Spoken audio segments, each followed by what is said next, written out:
Hello and welcome to Irondice mode. Samuel session, is it 5 or 4 or 6? 6. Session 6. Damn. You sure are staying alive, buddy. Yeah. It's This been is a session where I complain about Wada being an asshole before session. You bitch. He's mad because I didn't say his audio test was funny. It was good. It was about hot pot. How good could it be? It was. If there was gonna be a punchline, you cut me off. Yeah, because the audio test was over.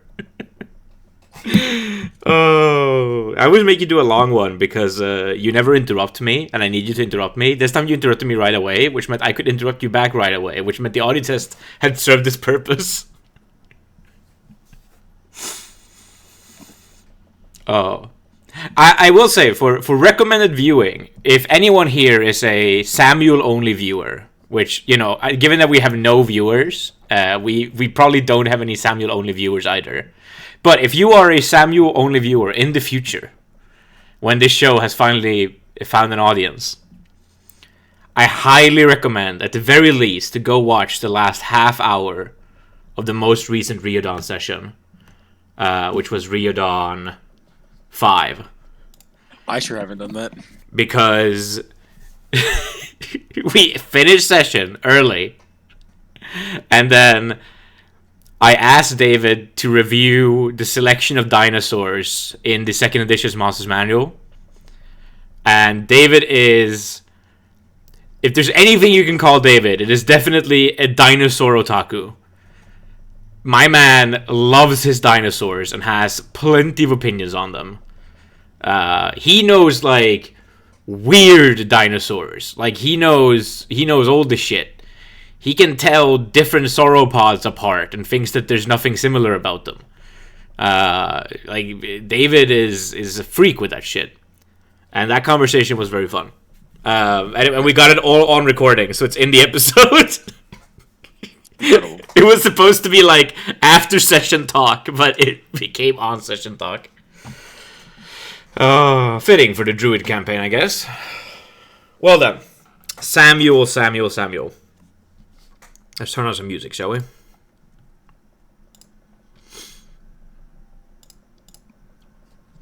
The music. Country Village. Samuel, it's been a month since our last session. How much do you remember? So the broad strokes. Ooh, I like this one. So loud, that one turned down. The broad strokes was basically I obviously completed my mission to capture the people who were responsible for all of the death and destruction. And in so doing, Guard Captain Agnes was promoted to, like, night guard person. I forgot what she got promoted to, but basically she got promoted and I got promoted to guard captain in her stead.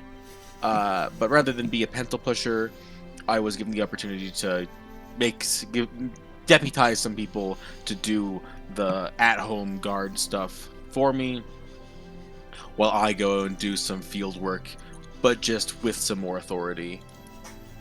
So I got my venerable scout Akko to be my quartermaster, to be the between me and the rest of the people, and then I got an old man by the name of something to be my my pencil captain. Pontus is named the Smart Guard. Is his name here? Let me see. Pontus is your deputy captain, by the way. Yes, Pontus is my deputy captain.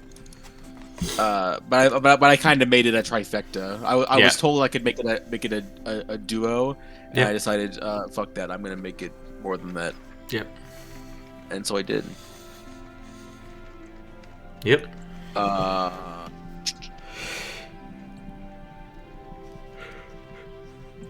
Akko was the quartermaster lieutenant. Fun title. Yes. Yeah. And that was about it. I think we basically just did a bunch of. I got promoted. Went to the party where they promoted everybody. And I got knighted. Became Kel Samuel.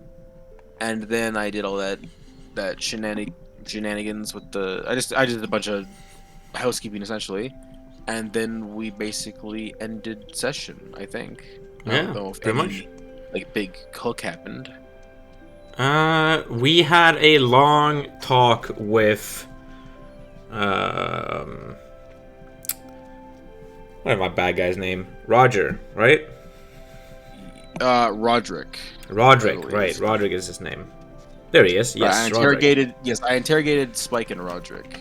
Yes, and you sent Spike to the frontier, to Arkham, to be a soldier, and you expedited Roderick's execution for the next morning to happen as fast as possible. Yeah. So, my plan for the day is that I already did some dice rolling, and we don't need to necessarily play out the execution. But if there's something that you want to do to flavor it or to set it up in a certain way, we can. No, I don't think that Samuel is particularly interested in even being there. Except for he'll be there just to be to show strength and integrity as captain, but he's not interested in making a thematics of it. This is a bad guy. We're killing him because he's bad. We don't need to make a whole show of it. Yes. There we go. Well done.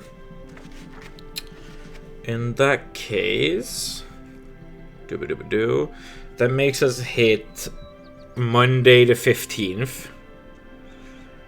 God, I'm back in September again. I've been playing in October so much now with Riordan being a hunter. He expedites the schedule because he spends so many days just fucking hunting that we move forward in time. We've broomed away from this month so quickly.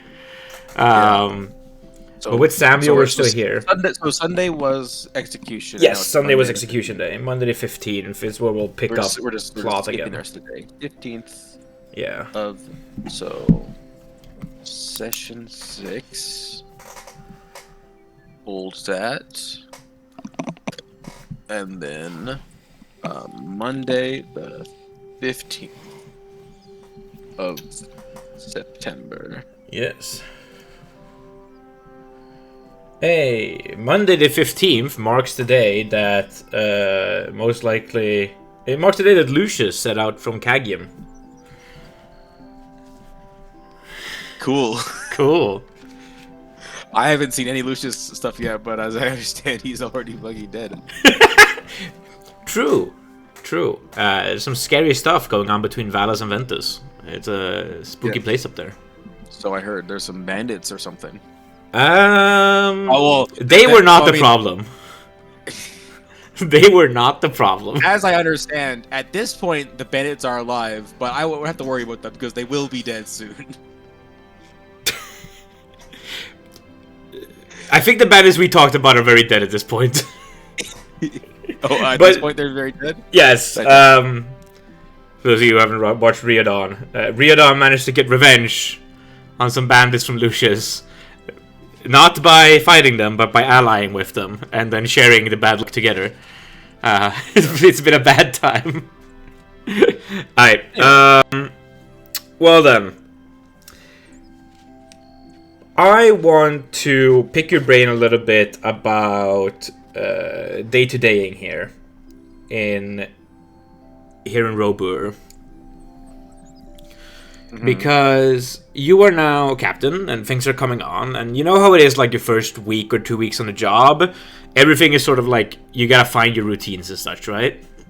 Yeah. So what are Samuel's routines as guard captain? Do you go on a patrol still to show morale? Do you sit in your office? Do you try to go down to the dungeons and talk to criminals, which you've been pretty well known to do a lot these days? Are you?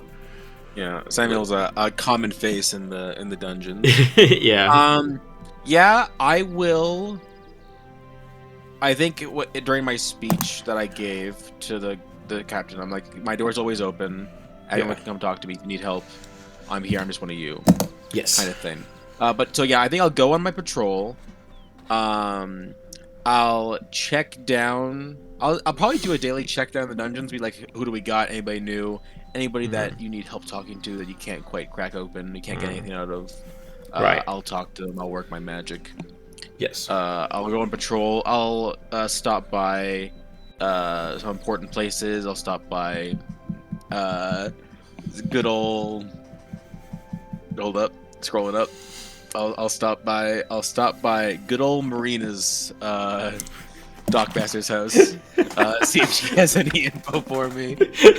Marina looks at you like, I have no involvement in this.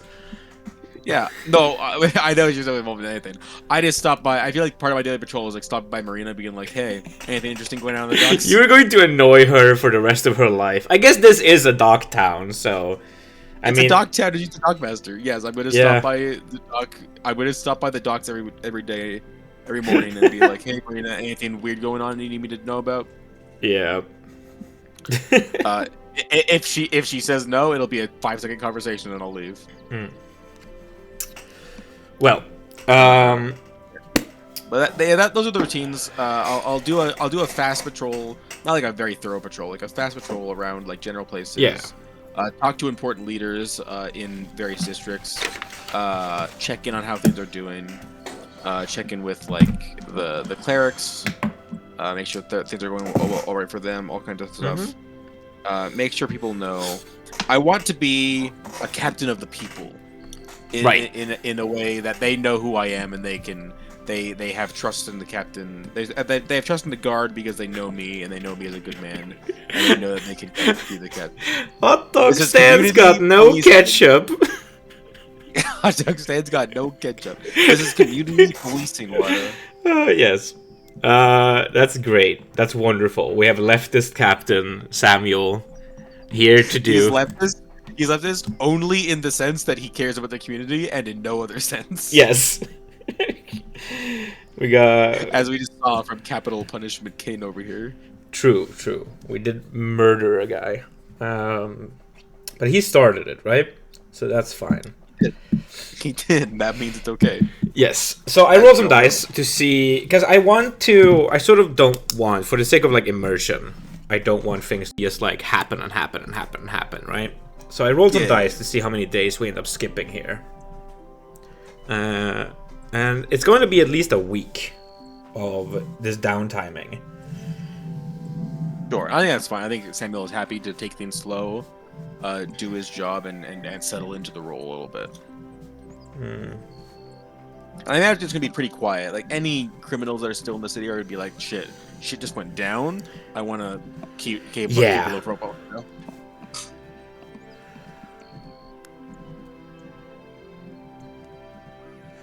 I'm trying to interpret if I was rolling how many days I'm gonna skip. I rolled an 8, and I'm like, does that mean I pick it up on the 8th day or on the 9th day?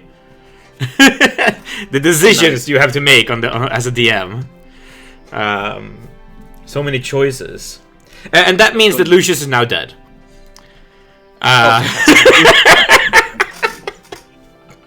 Let's go. We are now picking up on Monday the 22nd when Riordan sets out.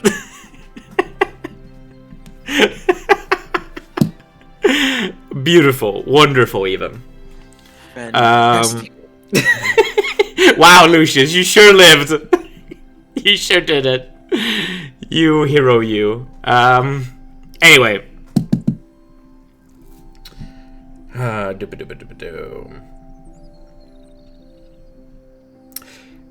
You've been doing this for a while.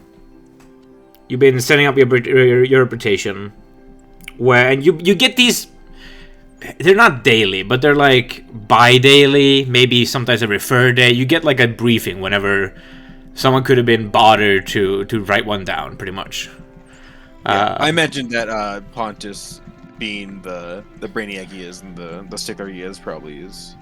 He probably helps compile that for you and reads it out to you, but like he has a little bit more material, I guess.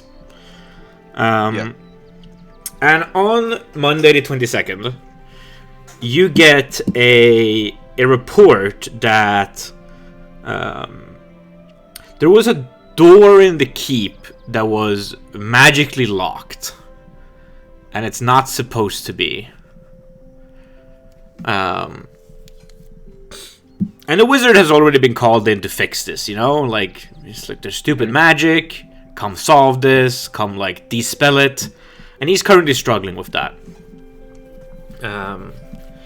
It is... Notably, it is just a fucking storage shed. Like, it is where they keep the brooms. That is the door. It is a unimportant door. They know everything that's behind that door. Just brooms. They haven't gotten it open yet. But, you know, the wizard's working on it, Gregory. And you get this report because they're like, look, it's the wizard's job to solve the problem, but it is, even if this is silly and stupid and it's just a fucking closet door, like, it is bad that someone has cast a magical spell in the keep and we don't know who or how or when or what or why. And also, this is pretty sensitive. Like, we don't want word getting out that someone got in the keep, cast a spell, and got out, and we don't know who did it. That's bad. So we can't just, like, have every guard in town look for who did this. We need someone in town looking for who did this. So that's where you come in. I'll take a look. Yeah, great. That is one mission. Another bit of information that you get is that Jimmy is... I think we might have already had a Jimmy. In that case, just double checking that. I'm pretty sure isn't Jimmy one of, like, the apprentice cleric? I know that there is an apprentice cleric with a Immy name, but I have both Jimmy, Timmy, and... I can find him. I have several names like that I can throw out. Oh yeah, Lil Jimmy, Acolyte of Chalk, yeah. Okay. Jimmy, 14-year-old, nervous about Great. Acolyte of Chalk. Timmy is the youngest son of Count Helen. Count Helen. Okay. Yes. And Lil Timmy is 8 years old. Little Timmy, youngest son of Count Helen? Yes. Youngest child in general. Timmy. He's 8 years old, and he is going on a long journey. So they are currently preparing an escort for him, that he is being transported up to Ignalia to start being inducted into wizard school up there. And he's going to learn the ways. He has shown some aptitude, although he cannot cast a spell yet. He's only 8. But he's shown some aptitude with his books and his smarts. And Arch Gregory has recommended him. And so preparations are being made to send this noble up to fancy noble wizard school up in Ignalia. Sure. Which is the only place in Chaldeus where basic wizard training is done. Except for, like, if you're the apprentice directly under some wizard. And Gregory isn't quite capable of doing that kind of, mentorship. Yeah. He's a prick. He's a massive prick. And he would probably torture the child. So that escort is happening. And, yeah.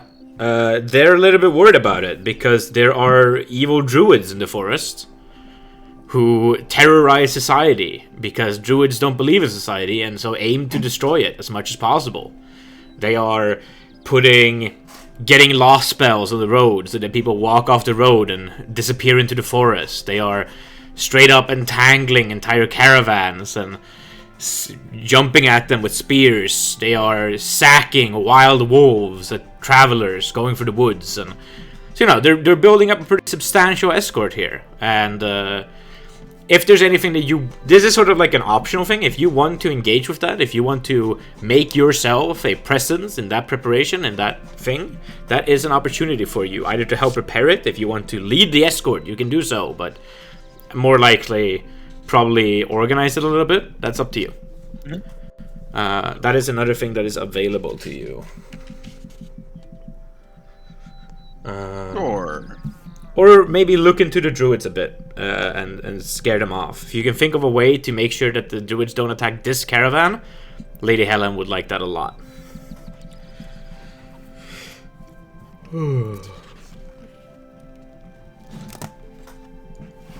That is the crux of the important reports you've gotten in over this week. Then, of course, you still have all of the stuff left over from your old investigation as well. That you want to look into. So, yeah.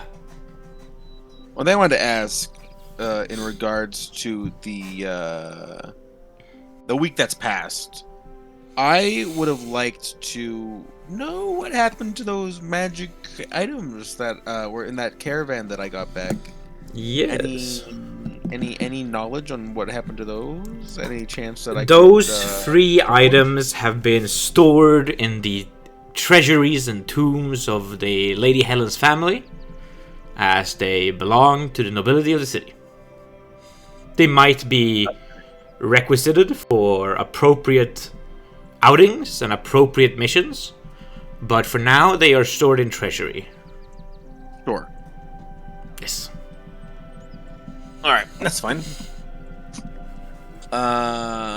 In fact, you've probably had a pretty big hand in ensuring that happened. Sure. Me as the player wants to have one, but Sam probably was a good boy about it. This is the problem with playing a you have a job campaign, is that you can't just keep everything. Alright, let's go check out this door that's been locked for some reason. Sure, you head into the keep. And asking the right people about this door. The cover story so far is that you've been told is that we're telling people that this was an experiment of Gregory gone wrong, which he is furious about. He hates this cover story because it implies that he's a fool, you know? Yeah. But it's better than someone got in here and fucked shit up. Yeah. So Gregory is fixing his own mistake is sort of the code word that you can tell a servant to be guided to the right place, even though they don't know what is actually happening. Sure. So being told this, you are led down into...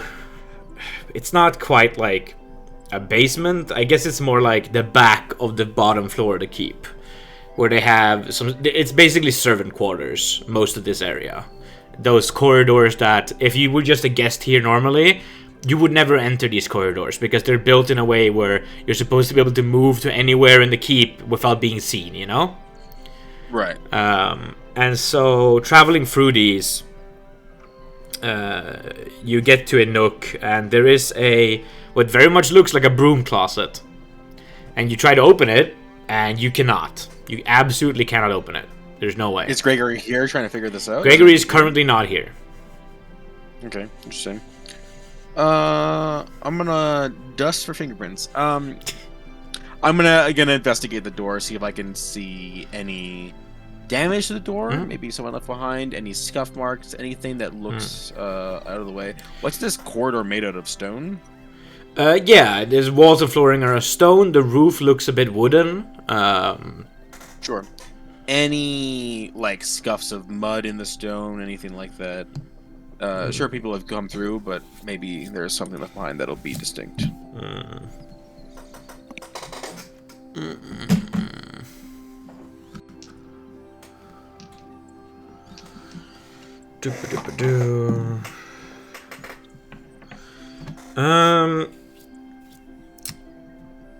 You find some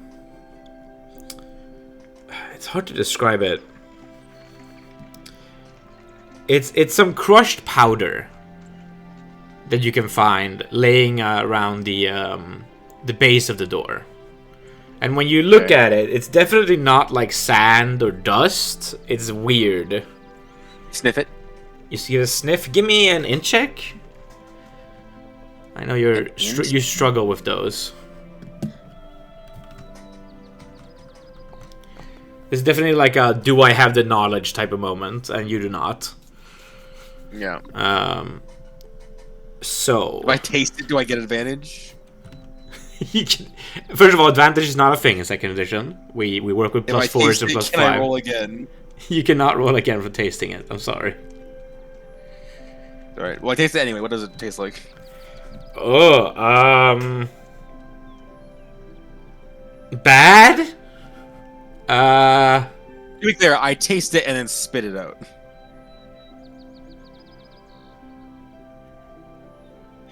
Dry. A bit.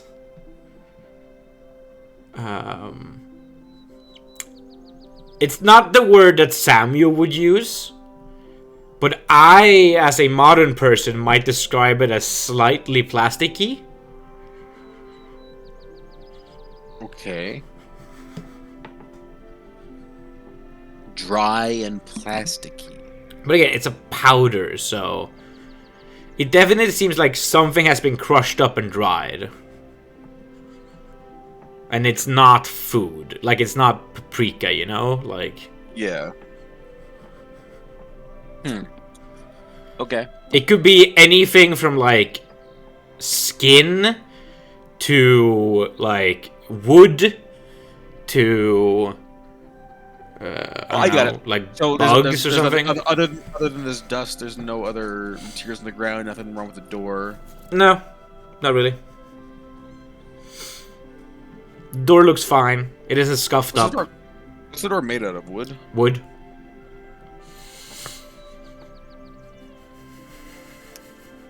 And this has been like this for a couple days.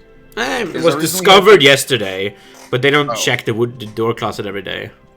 Is there a reason we haven't like yanked this door off its hinges at this point? They've tried. It is stuck. Gregory says that most likely it's a wizard lock spell. And if it's a wizard lock spell, then, you know, you could break the door if you use an open door check, but breaking down a magically locked door is very difficult. And do you have the worm open? I do not have the worm open, no. Then do open the worm, and I can show you something. God. Because magically locked doors are such a standard part of second edition that they are in the base stats for all characters is how good you are at opening magically locked doors. Okay, where's that? It's in...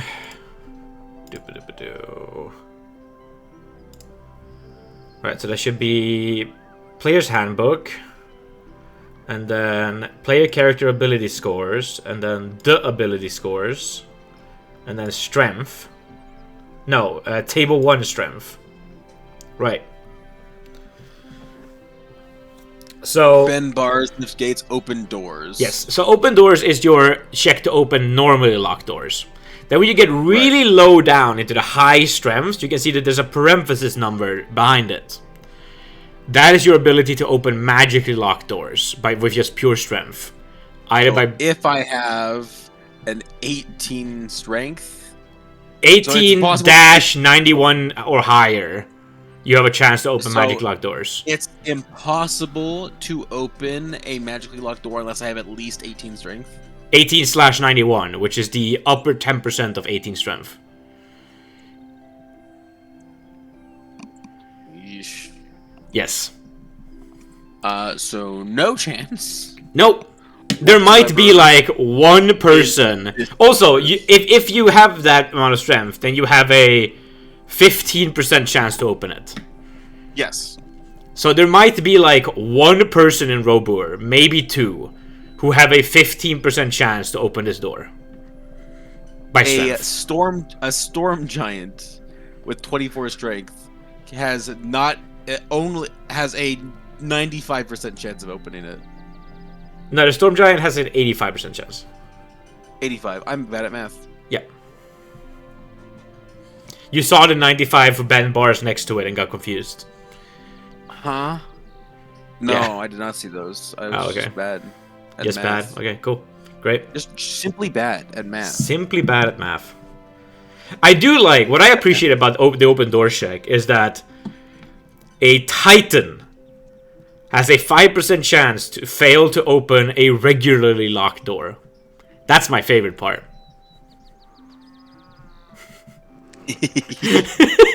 That is funny. Even Titans can nat one on normal locked doors. All right.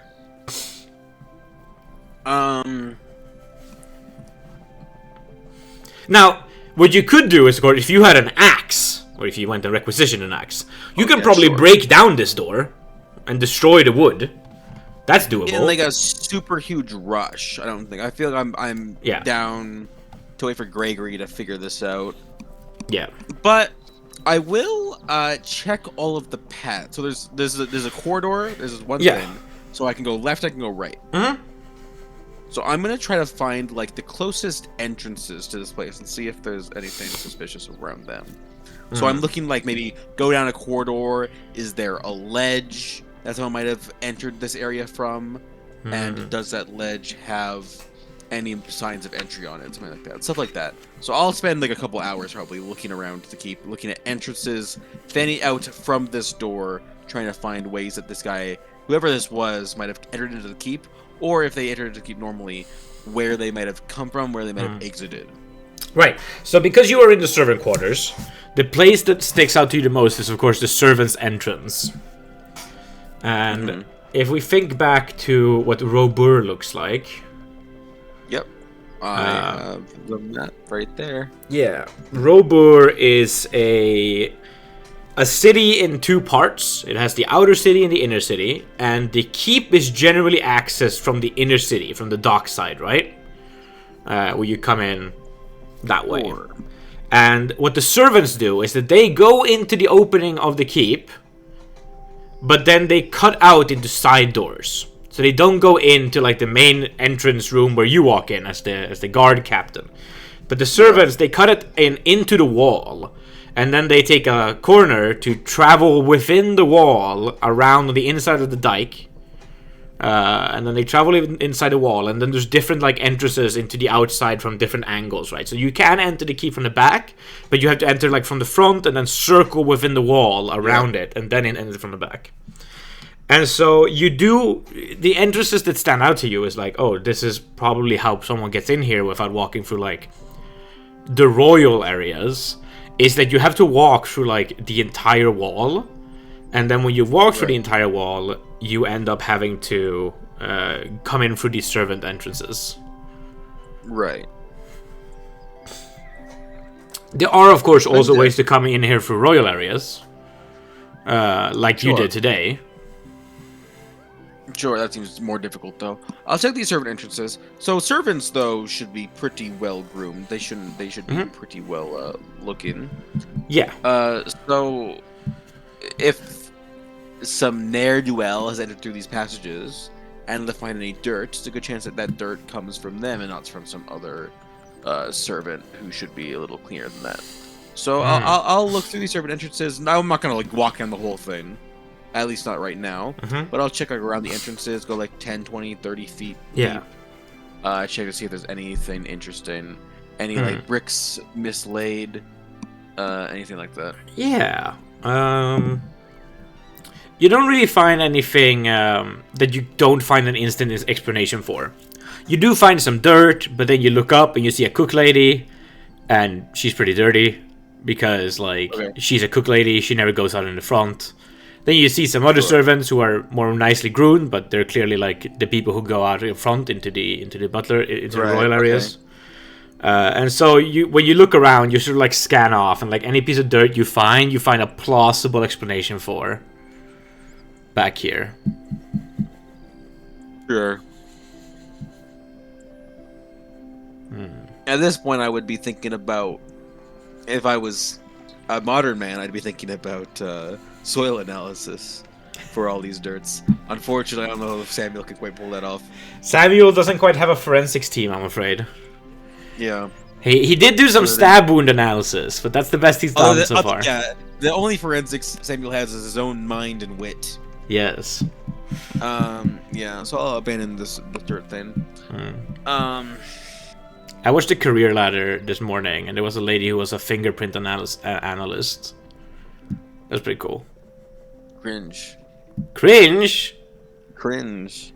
It's fake. They don't work. None of it works.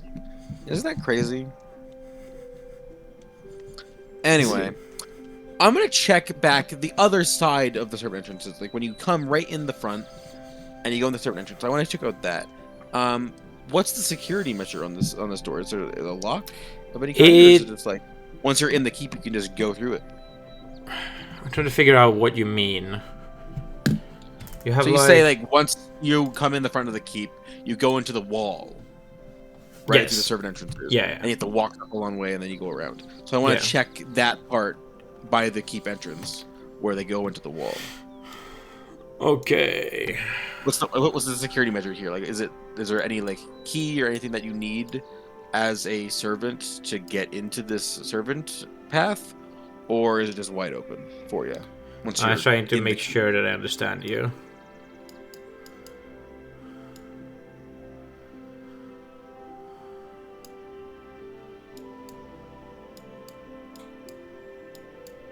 So this is kind of like the structure, right? Mm-hmm. And so you're checking like here and here. Yes. Okay. Gotcha. You have a person working for you at both of these gates, one on each side, and it basically is a thing. If they know you, they let you in. If they don't know you, then you don't belong there, and they don't let you in. Sure. There's no certification. It's like when you get a service job here, you are introduced to the guard, and they make a note that like you are someone who belongs here, and then they remember you. Got it. How do shift changes work? The new guard walks up, gives them the tag out, get out of here, buddy. This world doesn't have 8-hour work days. Probably there are 2 shifts, not 3.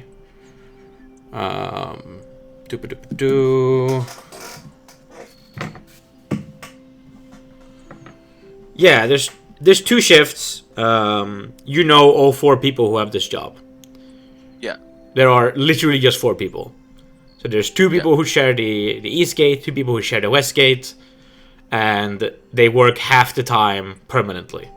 It's a grueling job of just sitting there most of the day, looking at faces. Terrible job.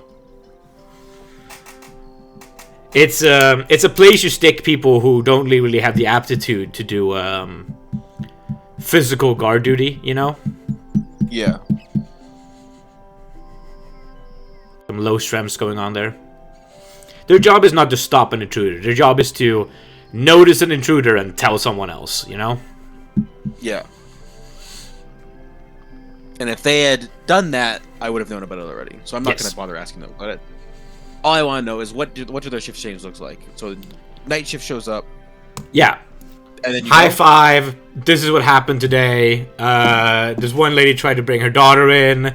I said her daughter doesn't work here. She was like, I can't leave my daughter home today. Like the normal neighbors who are here, they went down on some thing and they all got killed in like some escort that was happening of a bunch of guys. There was some thing, they all died. Half of them came back, half of them didn't. And so my daughter doesn't have like the normal like neighbor who's there when I go to work. He's gone, and now I had to bring my daughter to work, and there was a whole thing about that. And then that is explained and handled, and I was like, okay, so I know that there's a kid in there today that normally isn't in there, but we vetted the kid. Like the kid obviously wasn't carrying like a knife or anything, even though there's probably knives in the kitchen. But I fought to check for knives. Okay, like who knows? That's what you check for, right? Like that's what I do. That's my job. And then the next person sits down and is like, okay, I got the briefing of the weird things that happened today, and now it's my turn to sit here. And I work the night shift, so I don't really do much, but I check people out, I guess, and that's it. Yeah, fantastic. So I'll ask all 4 of them, hey, you see anybody new or interesting that was out of place last 3 days?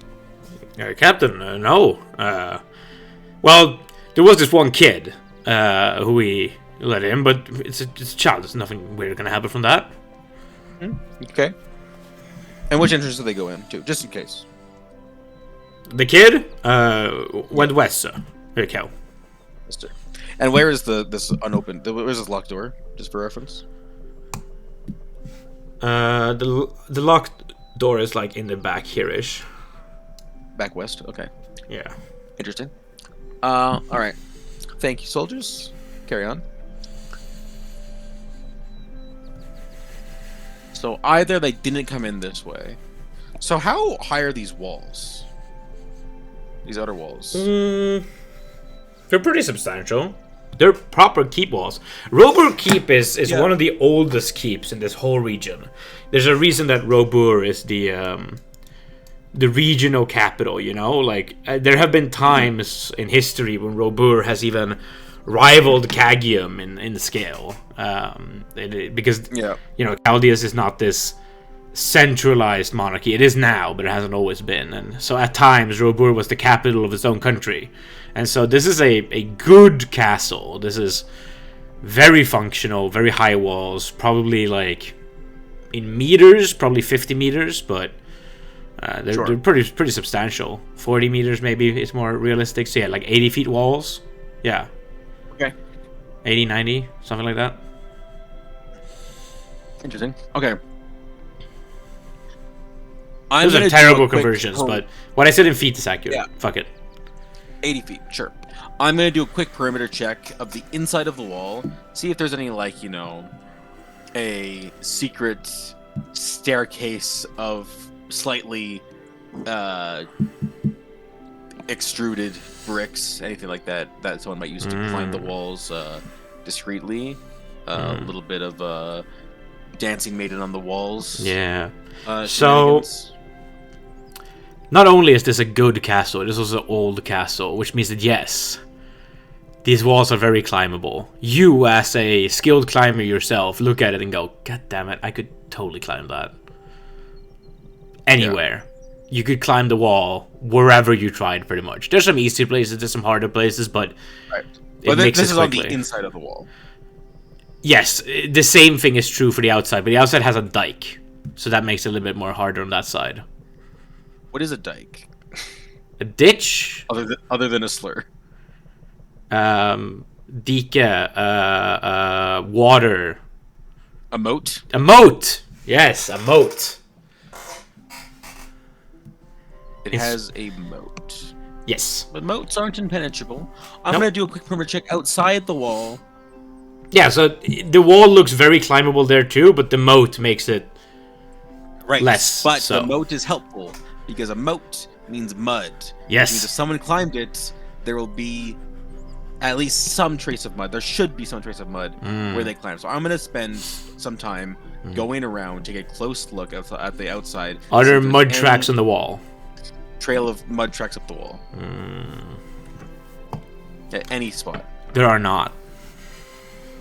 There are not. No roll for it at all. There just isn't. Okay. You don't find any mud that looks like climbing mud. Like, there's some splashing mud, but that looks more like duck splashing on the bottom, you know? Like, not really consistent prints up towards... No. There's not. Alright. Well, I'll make a note that a bunch of these bricks need to be, like, hammered back into place so that the outside wall isn't so climbable. But other than that, I guess I'll file that away as a dead-end lead. I'm starting to think that someone didn't get in. That the person who did this was allowed to be here.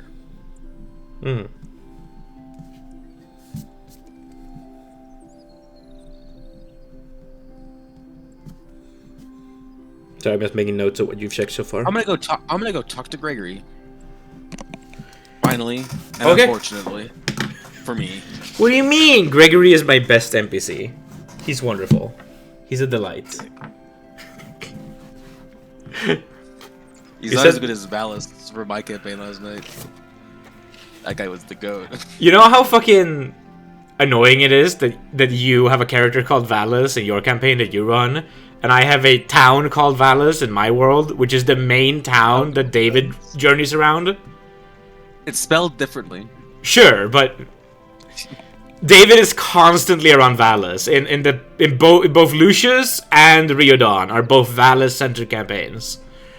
And so last night when we were playing your campaign, I was just thinking about that the whole time. For you, well, Zoran Mamdani from Valus. Rudy Mamdani. Yeah. All right. Moving on. Anyway, you go to check with Gregory. You show up at his door, to his little tower that sticks out. This is a very interesting place where you have this tower. So it's like a wall that kind of goes like this. Right? Where you know that the tower's going to be. So the door's sort of like on this circular part, you know? Yeah. That's the vibe of the place. Absolutely. Yeah. Oh, so knock with my mallet. You give a knock with your mallet. You do a tool-assisted knock. I have a little mallet in my real hand that I've been swinging around for the last 5 minutes. I noticed that now, but I guess Samuel uses his fist and knocks. Let's do a. You have a theme song for Gregory? You have to go to mood shenanigan. No, I went to mood tension. Damn. This is too tension. Tension sounded more spooky. I don't like my tension category. I have like mood silly is my shenanigan, I guess. Sure. Here we go. Arcane Clockworks. Sure. You show up at Gregory's door. A knock, and you get a... What the fuck was this music? Okay, this is worse than I thought. That's perfect. I can't say Gregory to this. You get a... It's perfect. I'm so distracted. It wasn't that funny because you were laughing about it. Yeah, it's funny to me. It was like sort of tense in the beginning. I was like, oh, that's nice. And then the fucking clown music came in. Gregor's just up. Yes! I'll be there in a bit. One moment. Take your time. Oh, and it takes a little bit. Gregory seems to stumble around. You hear some things getting knocked over. A giant mess get made. And eventually, after everything is knocked over and you hear some stumbling, you see Gregory show up at the door. His hair standing right up. His face dusty. His outfit disheveled. And he looks at you. Oh, it's you. I'm sort of in the middle of something. What do you want? I'd like to ask you a couple questions about this locked door down in the servants area. Look, that's what I'm working on. There's a spell that we can fix it with, but I don't know it yet. So I have sent out a message to Ignalia to get access to the spell papers to fix it, but I don't know the spell, so I can't reverse the spell. You wouldn't know how that works. I don't have the key, right? So I've sent someone to ask for a mold for a key. That's how it works. Totally. Yeah, that's totally how it works. Yes. Thanks for saying. I don't care. I want to ask a couple questions. I'm trying to track down who did this. I don't really care about opening the door so much. I think you have that handled. So I trust you on that. But I wanted to ask how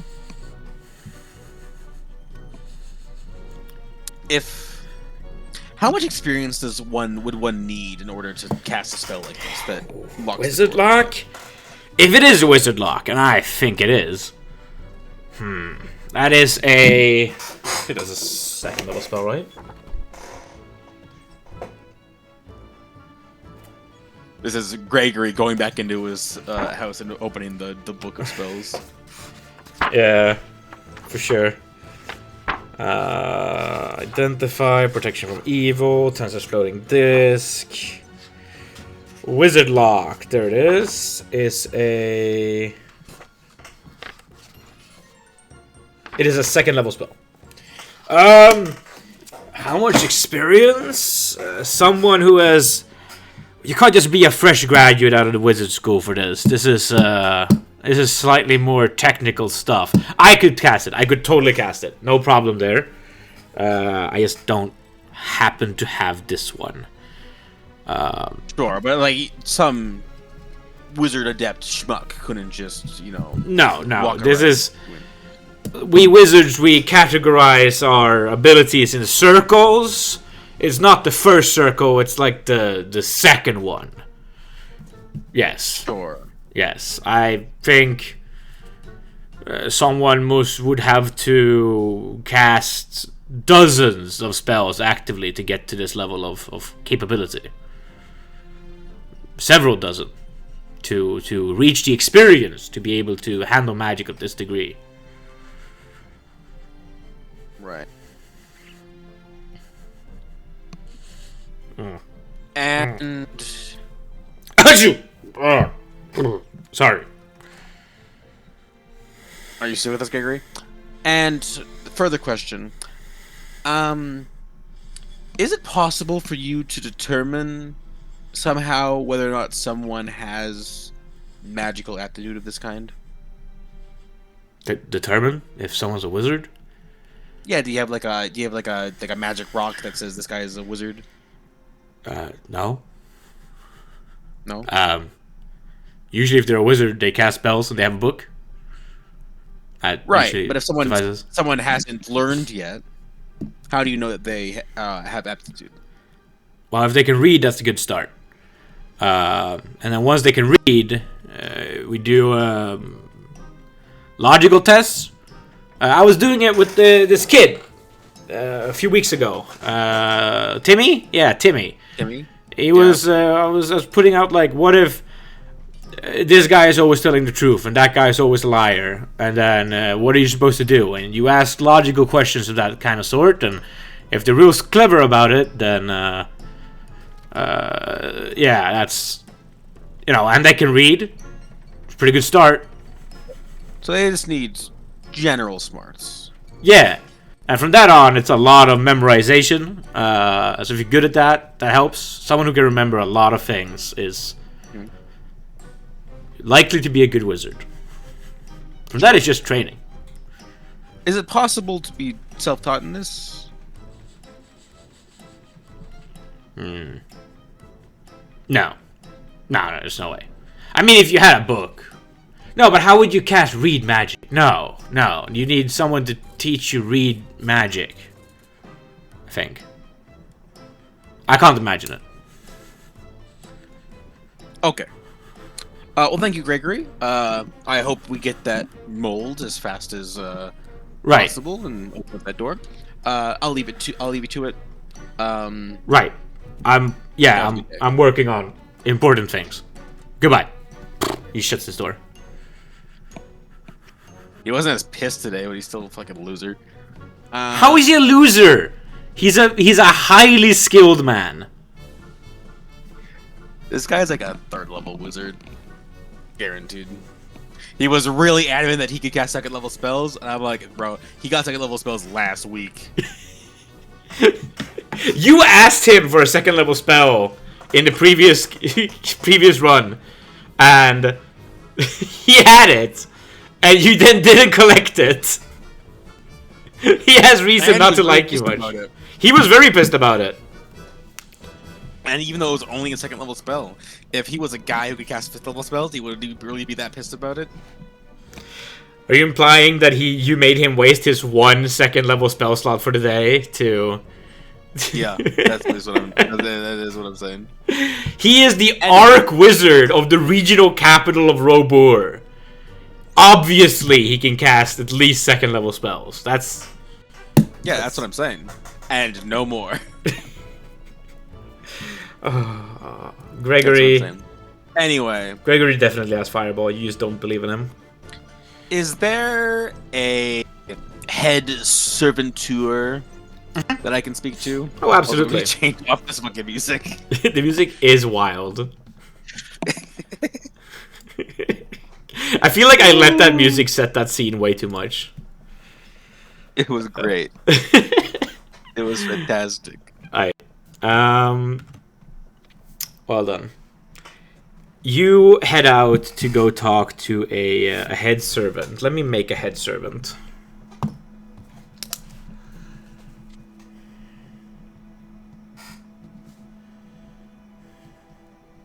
We are deep in Samuel gameplay right now. What? We are deep in Samuel gameplay right now. Yes, we are. I'm talking to people and I'm looking for mud. You tell me people that you want to interview, and I generate the character on the spot. That is Samuel gameplay. And one of them will give me a line to a character you've already made. Eventually. I mean, the Whoever character made this arcade lock, eventually one of these characters I roll will point me to him. I would say this: in your first mystery, the character you executed for the crime was generated mid adventuring, so it's pretty fun. A lot of things are random. That's just how it be. Whatever.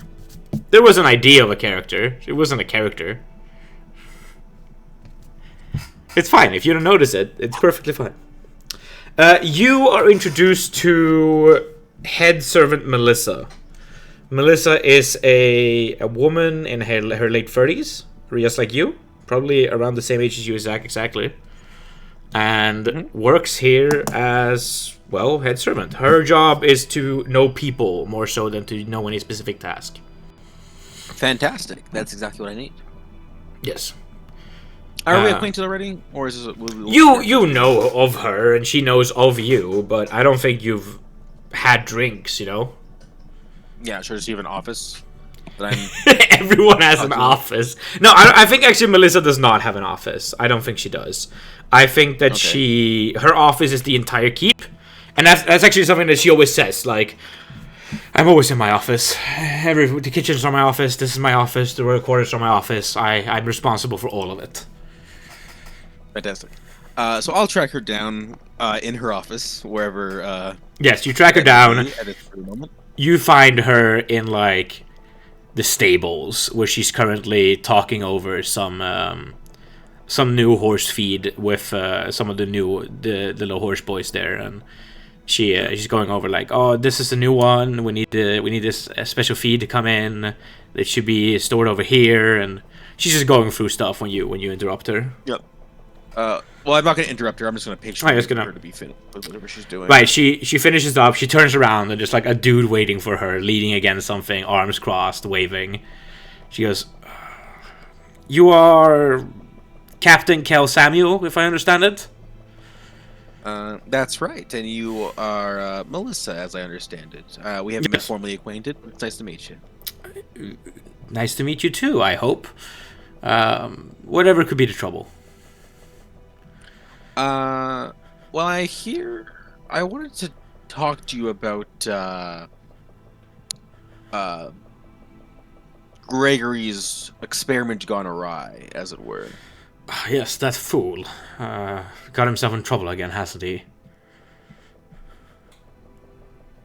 Do I get the sense that she doesn't actually know what happened? You get the sense that she doesn't know what happened properly. Interesting. In fact, you might have already known that. I think that you know the list of people who are properly informed about this is like Lady Helen, her guard Captain Agnes, Gregory himself, now you, and I think like Pontus. You told Pontus, so yeah. Pontus told you, I guess. And like other royals would be informed about this. But that's about the list. If I knew that list beforehand, then I will not have said that to that's fine. I'll say, I'm working on an investigation. I wanted to ask you about some of your personnel that you oversee. Oh, yeah, it's perfectly fine. Is someone bringing the wrong food or something? Nothing like that. Hmm. I'm just making a bit of a census to get a better lay of the land around here. I bring out my notepad and I say, Which you now have how many infinite of resources your of. yeah, how many of your people can read and write? And I pull up Oh, my pen and I read look and down. write. It's not many of them, but it has uses. We need to do a lot of stock keeping. She gives you a list of like 12 people. Sure.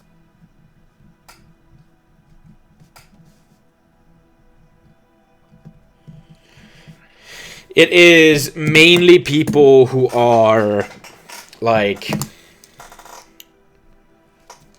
in like the royal service, who actually have to like follow around the royals. People who maybe who did their job to take notes of things that are said during meetings, or But there's no like cook who incidentally also knows how to read and write. I can make a roll for it if any of them is like a cook. No. Every single person who knows how to read or write is hired for that purpose. Sure. They're administrators and note Oh, takers and chroniclers. fascinating. Okay. Um, are any of them particularly skilled? So these guys are all, we're talking about chroniclers. Are there any like accountants, someone who requires a little bit more lateral thinking in addition to the reading and writing? Yeah. I'd say there are about 6 accountants who account taxes mainly. Yeah. There's maybe 3 chroniclers. There are 2 note takers. I describe them as. How is that different from a chronicler? I mean, a chronicler is someone who like records the history of the town. Is in charge of archives. A note taker is someone who like follows Lady Helen around, and when she says, "I have an idea, James, would you write down this idea?" and then she like says something, and he's supposed to take it down. Right. Chroniclers are like Historians, more so. historians properly. Yeah. Okay. And then And we so got that one more reading writing person. That's probably a. Who else would need that?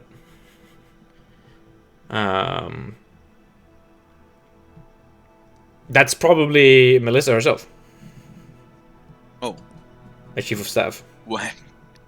So my list is 6 accountants, 3 chroniclers, 2 note takers, and 1 Melissa. Yes, exactly. Fantastic. A chief of staff. Um. Uh. Fantastic. And where do these? I like to talk to these accountants of yours. Where are they stationed Right. exactly? The accountants, or they? She describes you a pathway to an accountant wing that they have. Fantastic. It was wonderful to meet you. I'll be out of your hair. Sorry to have taken No up your problem. time. No problem.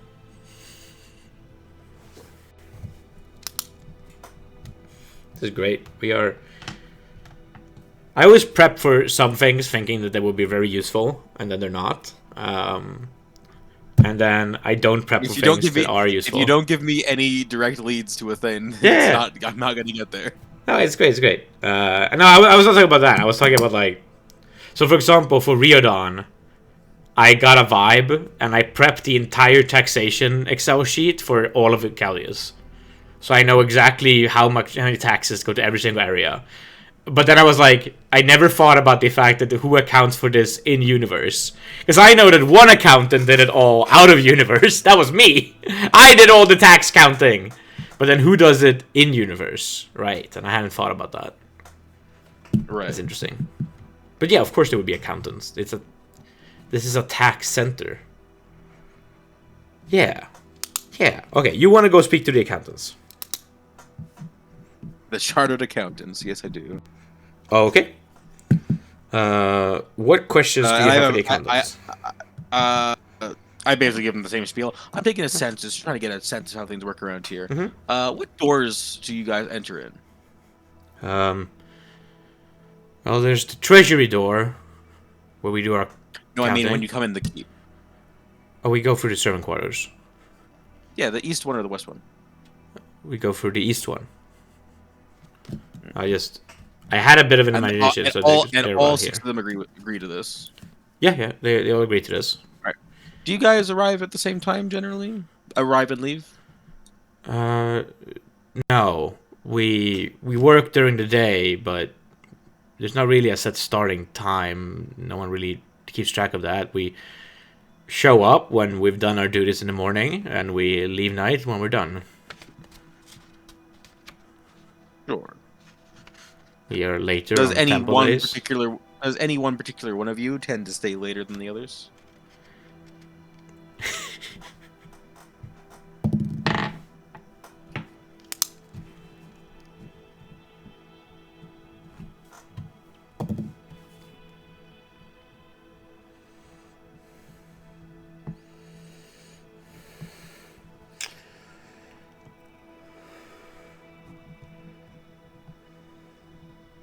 I love rolling fives, man. I rolled so many fives on d6s. Oh yeah.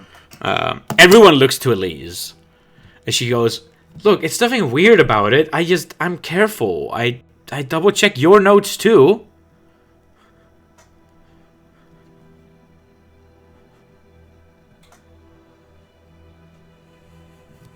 Nothing suspicious about it, Elise. Just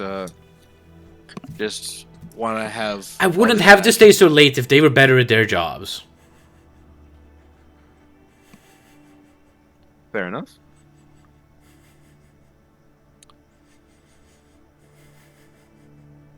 You also tend to show up early, Elise. Everyone else nods, and Elise sort of like, not really. I mean, sometimes I guess.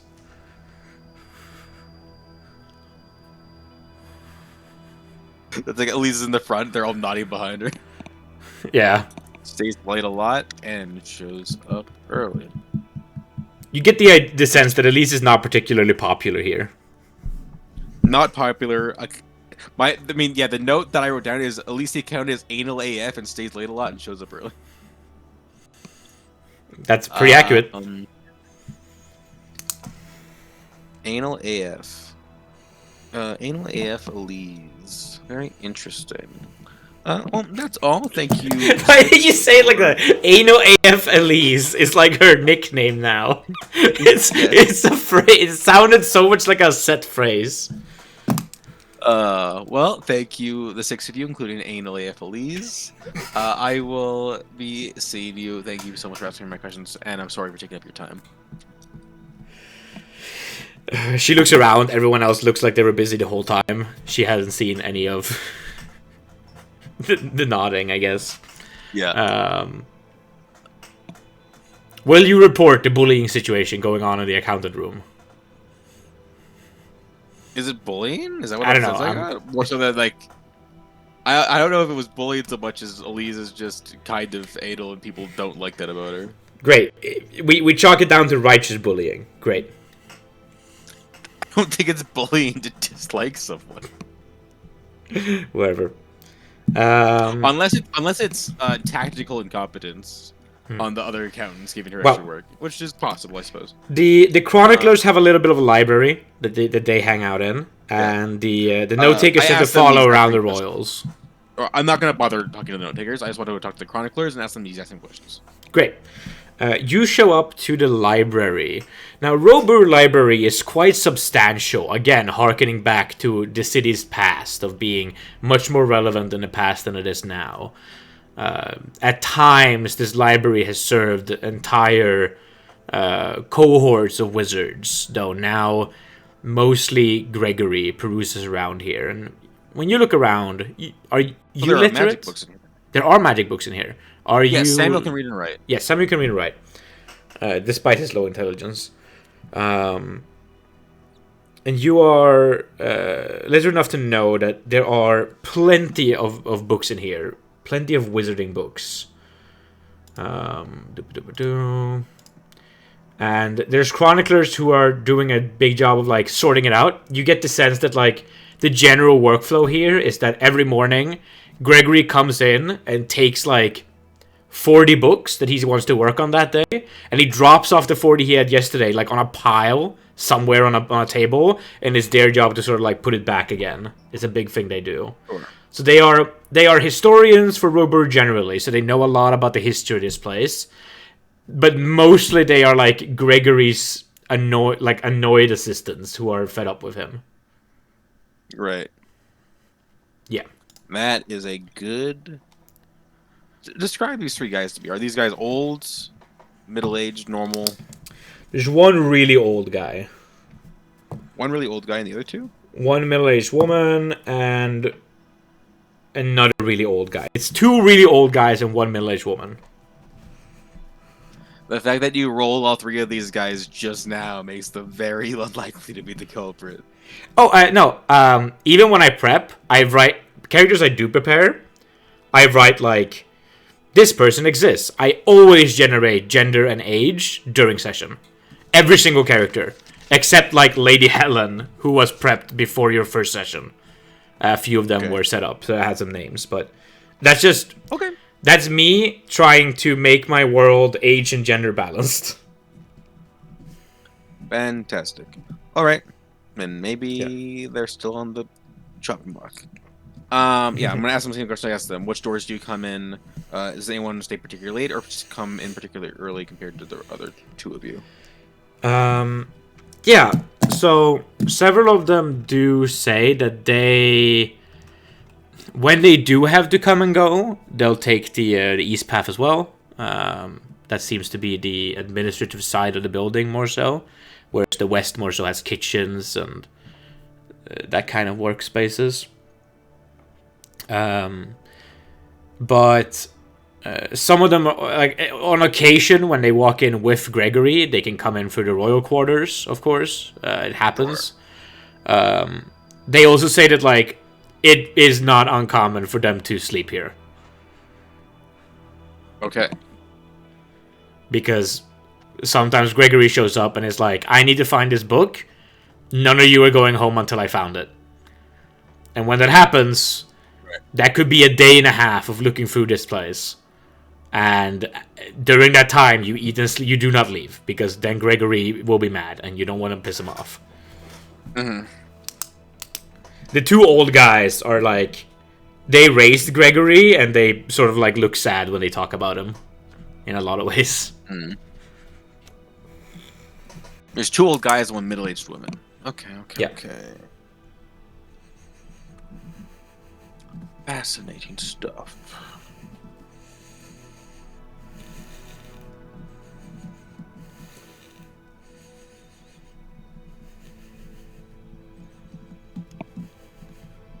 I should have asked Gregory about spell components.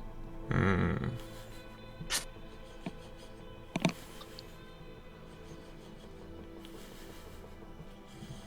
I'm going to the bathroom.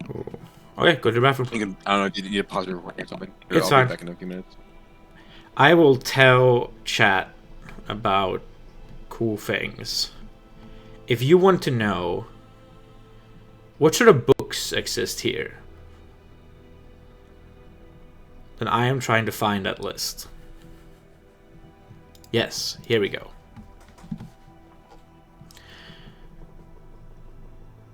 One book that you can find in the Wizard Library is Songs to Train Your Vocal Cords, which is, of course, very, very important when you are dealing with verbal components. So if you have verbal components that you are struggling to say properly, you can read the Songs to Train Your Vocal Cords, and they will allow you to increase your range of pronunciation so that you can do verbal components much more efficiently. Another book that's very interesting that's in here is called Defeating Dwarven Defenses. Now, Dwarven Defenses are legendary throughout the fantasy world, because when you are short and you live in a mountain, you can carve out pathways in that mountain that you can travel through very efficiently and easily, but tall humans have to squeeze into and duck down.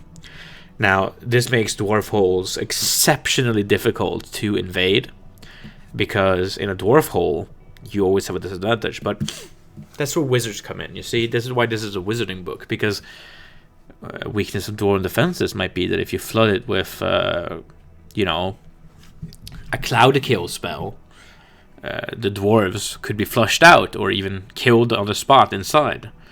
It's a great way to defeat dwarven defenses, and there are many other spells that have similar applications.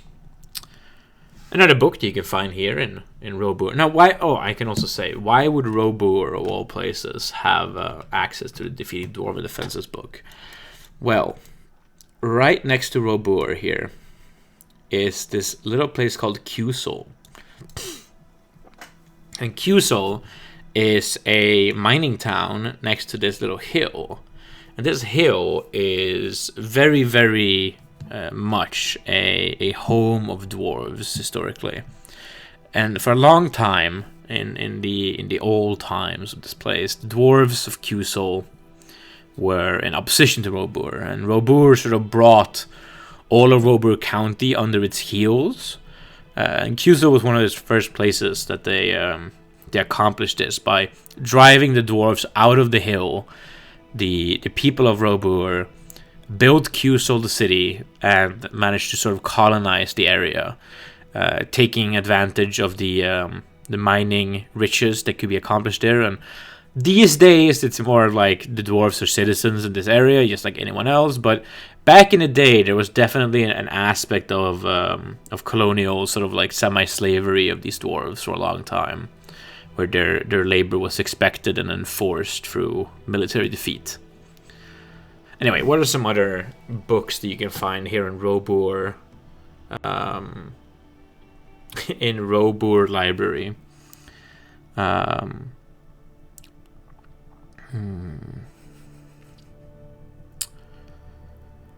Arcane Proofs of Relative Value of Racial Souls is an interesting book. This is a book where a wizard tried to study recovered necromantic items that used soul magic, and so he realized that they were, in his very unethical studies, realized that they were clearly affected differently by the souls of different kinds of races. And so the theory of relative racial soul value was established, where it is thought that different kind of races have different sized souls. It's a very dubious concept, but very controversial. Next, let's see here. There's a book here called Gnomish Customs Regarding the Arcane, All the Knowledge Thou Need to Gain. Obviously, it rhymes. And this is not a book about magic. This is a book about culture around magic, especially in the gnomish community. Now, gnomes in my world, there aren't that many gnomes here on Bisandur, the main continent we play Irondice mode on. But the few gnomes that are here mainly live down here in Column and Oris, on this peninsula down here that sort of like cuts off Chaldeus from Pali. And what's really interesting about this area is that you can't really go around Cape Chaldeus down here. There's just too many dangerous things in the water here. You can sometimes do it, but it's difficult. So what most Pali sailors have to do is that they have to own two boats. One that takes them to Oris, and then they have to travel by foot in caravans all the way to Column, and they set out from there. And this peninsula just happens to also be home to a lot of gnomes. And so in this area, well, let's just say the gnomes have a little bit of an influence on Pali shipments that come up to Robur. As a Robur had to know some gnome culture, and this is just the magical side of things. Gnomes like their magic. Gnomes also have much less care for restriction about magic, where gnomish magic is a lot more experimental and free form. The wizards up in Ignalia considered it an ugly kind of magic with unknown consequences, an irresponsible habit. But for gnomes, it is brave and adventurous. It's very interesting. There is also a book here called Things That Go Bump in the Night, The Definitive Guide to the Undead. It's a very good book. This book tells you a lot of physiognomical facts about different kinds of undead, which is important to know, especially if you're a wizard.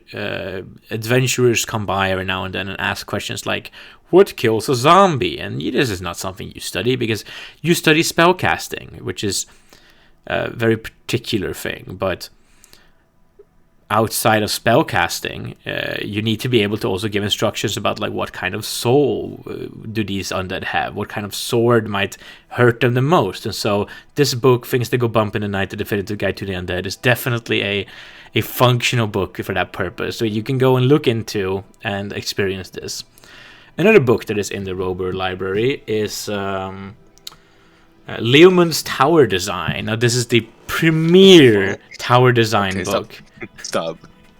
We're reading out books, and we're describing books that were in the... Yes, I have been reading out, the chat has learned about books such as Gnomish Customs regarding the arcane, all the knowledge thou need to gain. And songs to train your vocal cords for verbal components 1. It's great. It's a great list of books. And that's a list of books.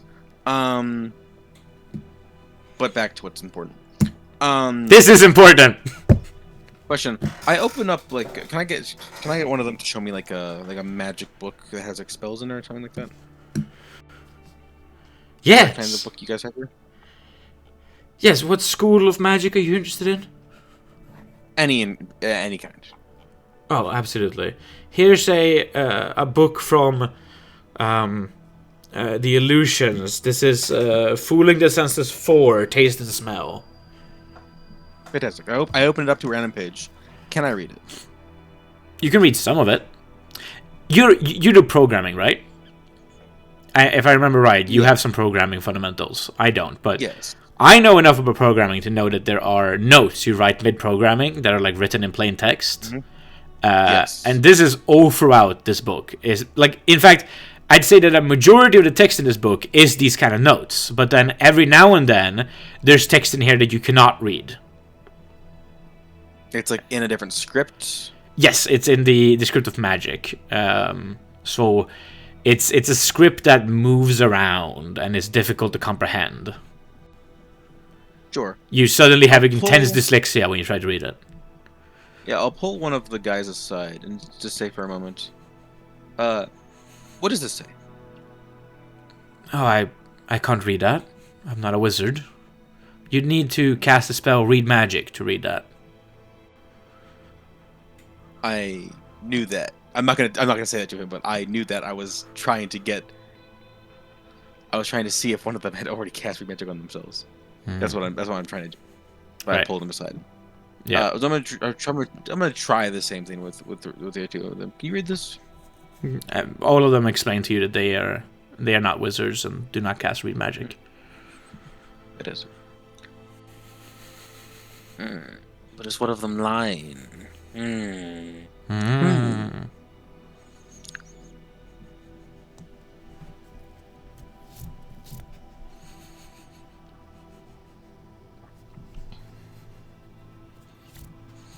Have I been going about this all wrong?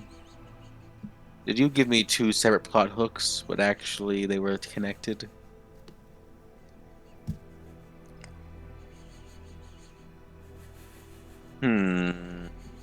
That's up to you to decide.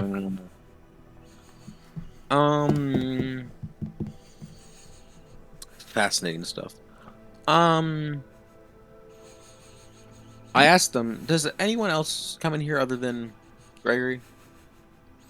Oh, the royals come in every now and then, peruse mostly the historical books. Manfred is telling you this, one of the old guys, and he goes, otherwise, no, unfortunately the library is substantially underutilized. You know, other parts of the keep often ask for resources. We mostly ask to be useful. There's so much information here that could be brightening the city, empowering the community, but instead it sits here. It's more of a very functional treasury than anything else, I'm afraid. This library could be worth 40, 50,000 gold, if not more, but we just try to keep the bookworms away. So, the only people that you've seen come in here at any point in recent memory are the Royals and Gregory. I wouldn't say that much. There are cleaners constantly. It's also a bit of a throughway, unfortunately, given that the servant corridors are in a restricted area. Some of them pass through here. They pass through this room? Yes, the corridor generally end in the outside of the castle, and we happen to be close to the outer wall, so sometimes servants simply walk through here, going somewhere else. And you look around, and I'm very confused with the layout of this room now. it's like a... So we're... Go back to the drawing, right?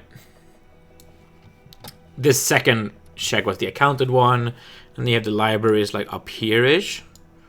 And so because like the royal quarters would cover like this much, pretty much, right? And so all of this is like servant corridors in different ways. And the library happens to like be located in servant corridors, but is of course visited by royals. So it's built a little bit like this, and there's like entrances here and here, where like if you are just walking through, you can just head through here and then enter back out on the other side again. You can do so subtly. You can try to be sneaky about it, and you can try to just, you know, do so carefully, but you definitely do end up walking through here. That blows. Is this place locked when you guys are not here? No, it is not. Well, no, it is not. It happens, but not as a rule. This place seems decidedly unsecure. I don't say that out loud. That's Samuel thinking that in his Right. mind. Like, what the? 50,000 gold and people can just walk through and you don't lock it when you go out at night? Jesus. You would know as a guard that while books are a very, very good thing to steal if you want to make money, like value-wise, they are very difficult to find a good buyer for, and so they are not super attractive for thieves in general. Yeah, I know, but still. Still.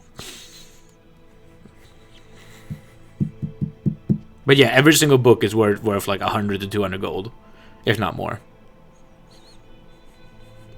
Just the paper value of these books could be 50 to 80 gold per book.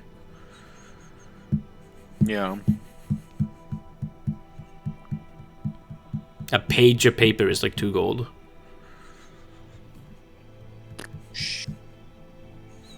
Especially treated paper for the magic books. Special paper is required for that. Vellum. So I thought I had narrowed down my suspects, and now it can once again be basically anyone. I suppose, assuming they could read and write, and maybe they don't. They can read and write, and nobody knows. All right. Maybe it's time to diversify. Yeah, I don't know. I just feel like I've like. You definitely got a scope So, like, of the scenario, either- but I feel like I've ruled out a possibility that someone outside made their way in. I feel like that seems very unlikely, unless they cast fly and they went over the fucking walls or something. Which seems like they would have gotten spotted, or invisibility maybe. Like, in which case, like, there's no way I'm going to be able to find out who did this, just based on forensic evidence. The other option is that it's someone who's allowed to be here, one of these 12 literate people who are able who's secretly a wizard, or it's little Timmy. Who is 8 years old.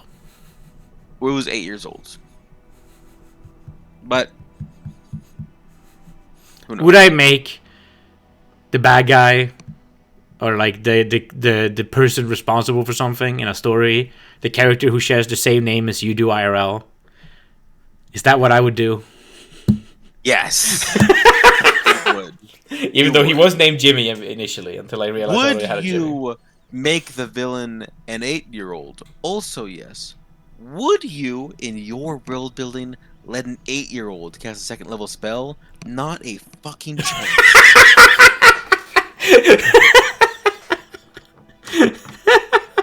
Not in 1,000 goddamn years. Oh. You Maybe see, I'm wrong. you make fun of Ark Gregory for being a, what you suspect, 3rd level wizard, but what you fail to know is that there are like 12 3rd level wizards in my world building. That's not true, but it's in the direction of truth. Yeah. I just don't think you would ever make a 3rd level wizard be a 2nd level capable wizard. An 8-year-old. I think I pretty much made like the highest level wizards on this entire continent are 9th level. Yeah, makes sense. 9th level is a pretty big level in 2nd edition in general. It's called the name level. It's when you become a big deal. Yeah. When you're 9th. So I'm thinking about all of this.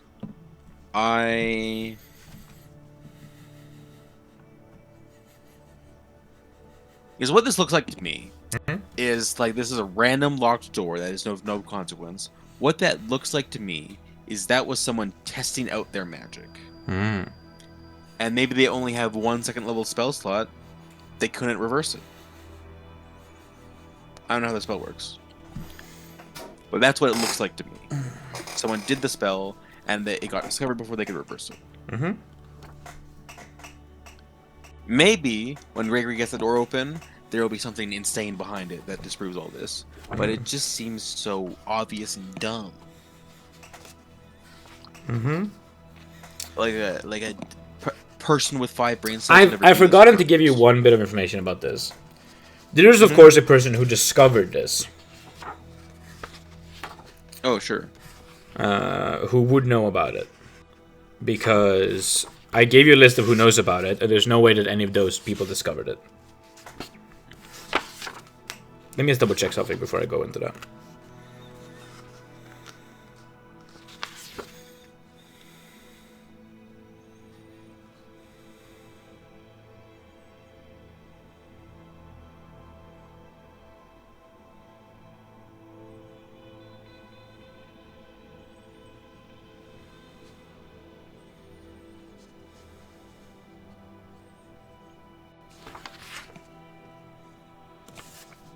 Right.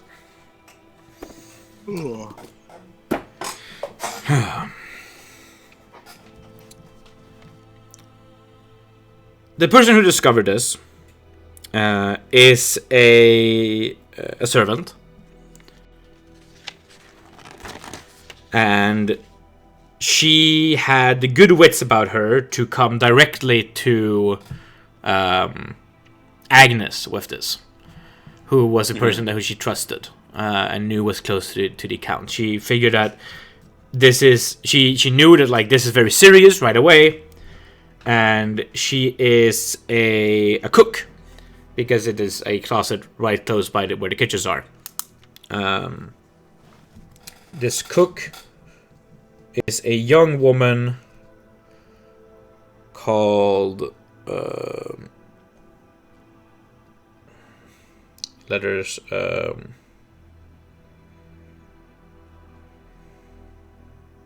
Pinna. Yes, just like your Mario stage. In a park. Excellent. Her last name is Park. She does not have a last name. She's not a noble.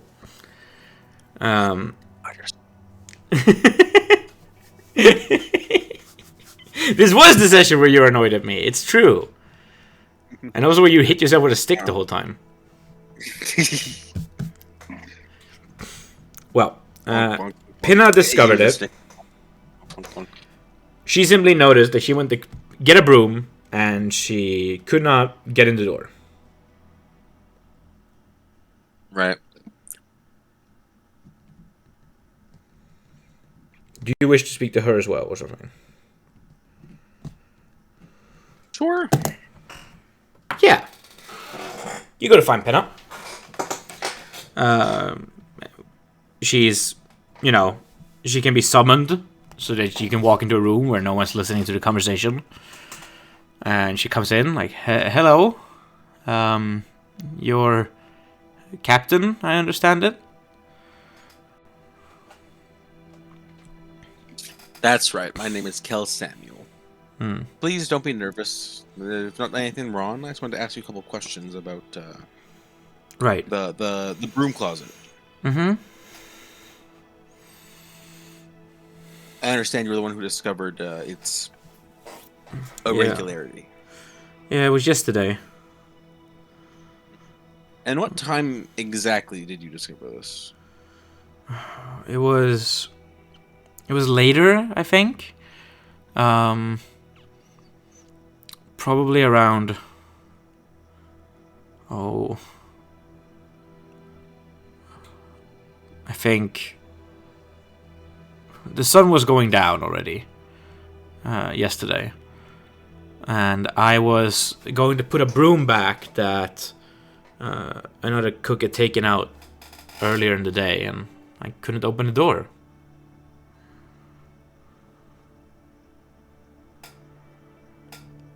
Okay. That's new info. That's useful.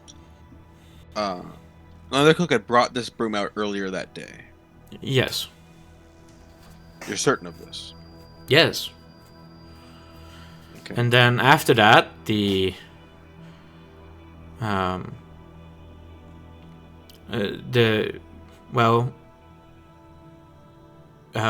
guard captain Agnes, Baroness's guard Agnes, tried to open it as well and was also unable to. So she sent out a decree that no one was to touch that door after that point, and no one has.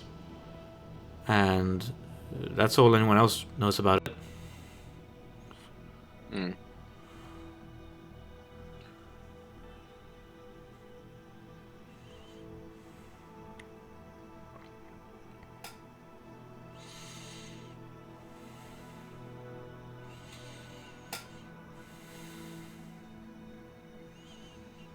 I put my notepad down in front of her. And I say, just for my records, could you write your name down just so I have it accurate?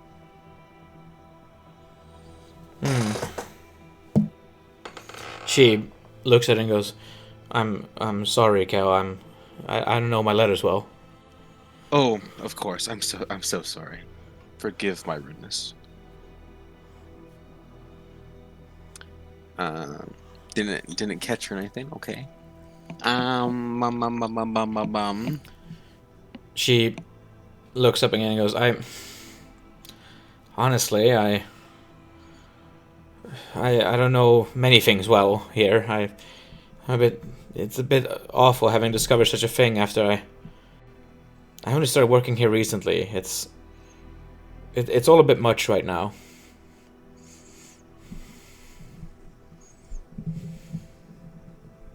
Well, if you've started working here, then I'm sure you're an excellent cook, and you'll do fine.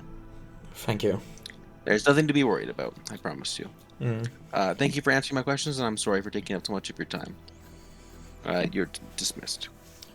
Thank you, Captain. And she heads out. Well, it's nice to know that it happened yesterday, sometime between the morning and the evening. That's certainly helpful. Well, sometime between, like, lunch and dinner, I'd say. Sure.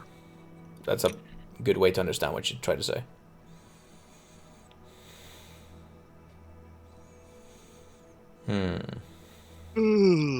God.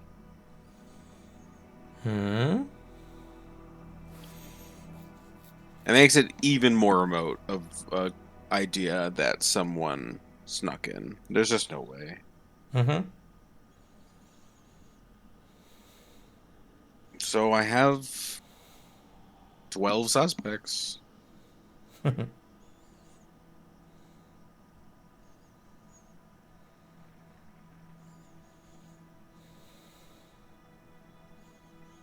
Or is someone lying to you? Someone like who? I don't know, anyone. Someone could have be literate and hiding it still. Someone could be. Yeah, someone could be literate, but then like I would have no way of determining that and no way of finding them. So like if that's the case, then I'm just boned. Someone could be. The spell might not be what it seems to be. Gregory could be bad at his job. This is true. Gregory could be bad at his job. It could just be stuck. Or Gregory could be really good at his job, and he's behind it all. It's totally possible. Maybe he's like a 11th level wizard, and this is Giga Wizard Lock. It's super good. I don't know. Am I facing pressure right now?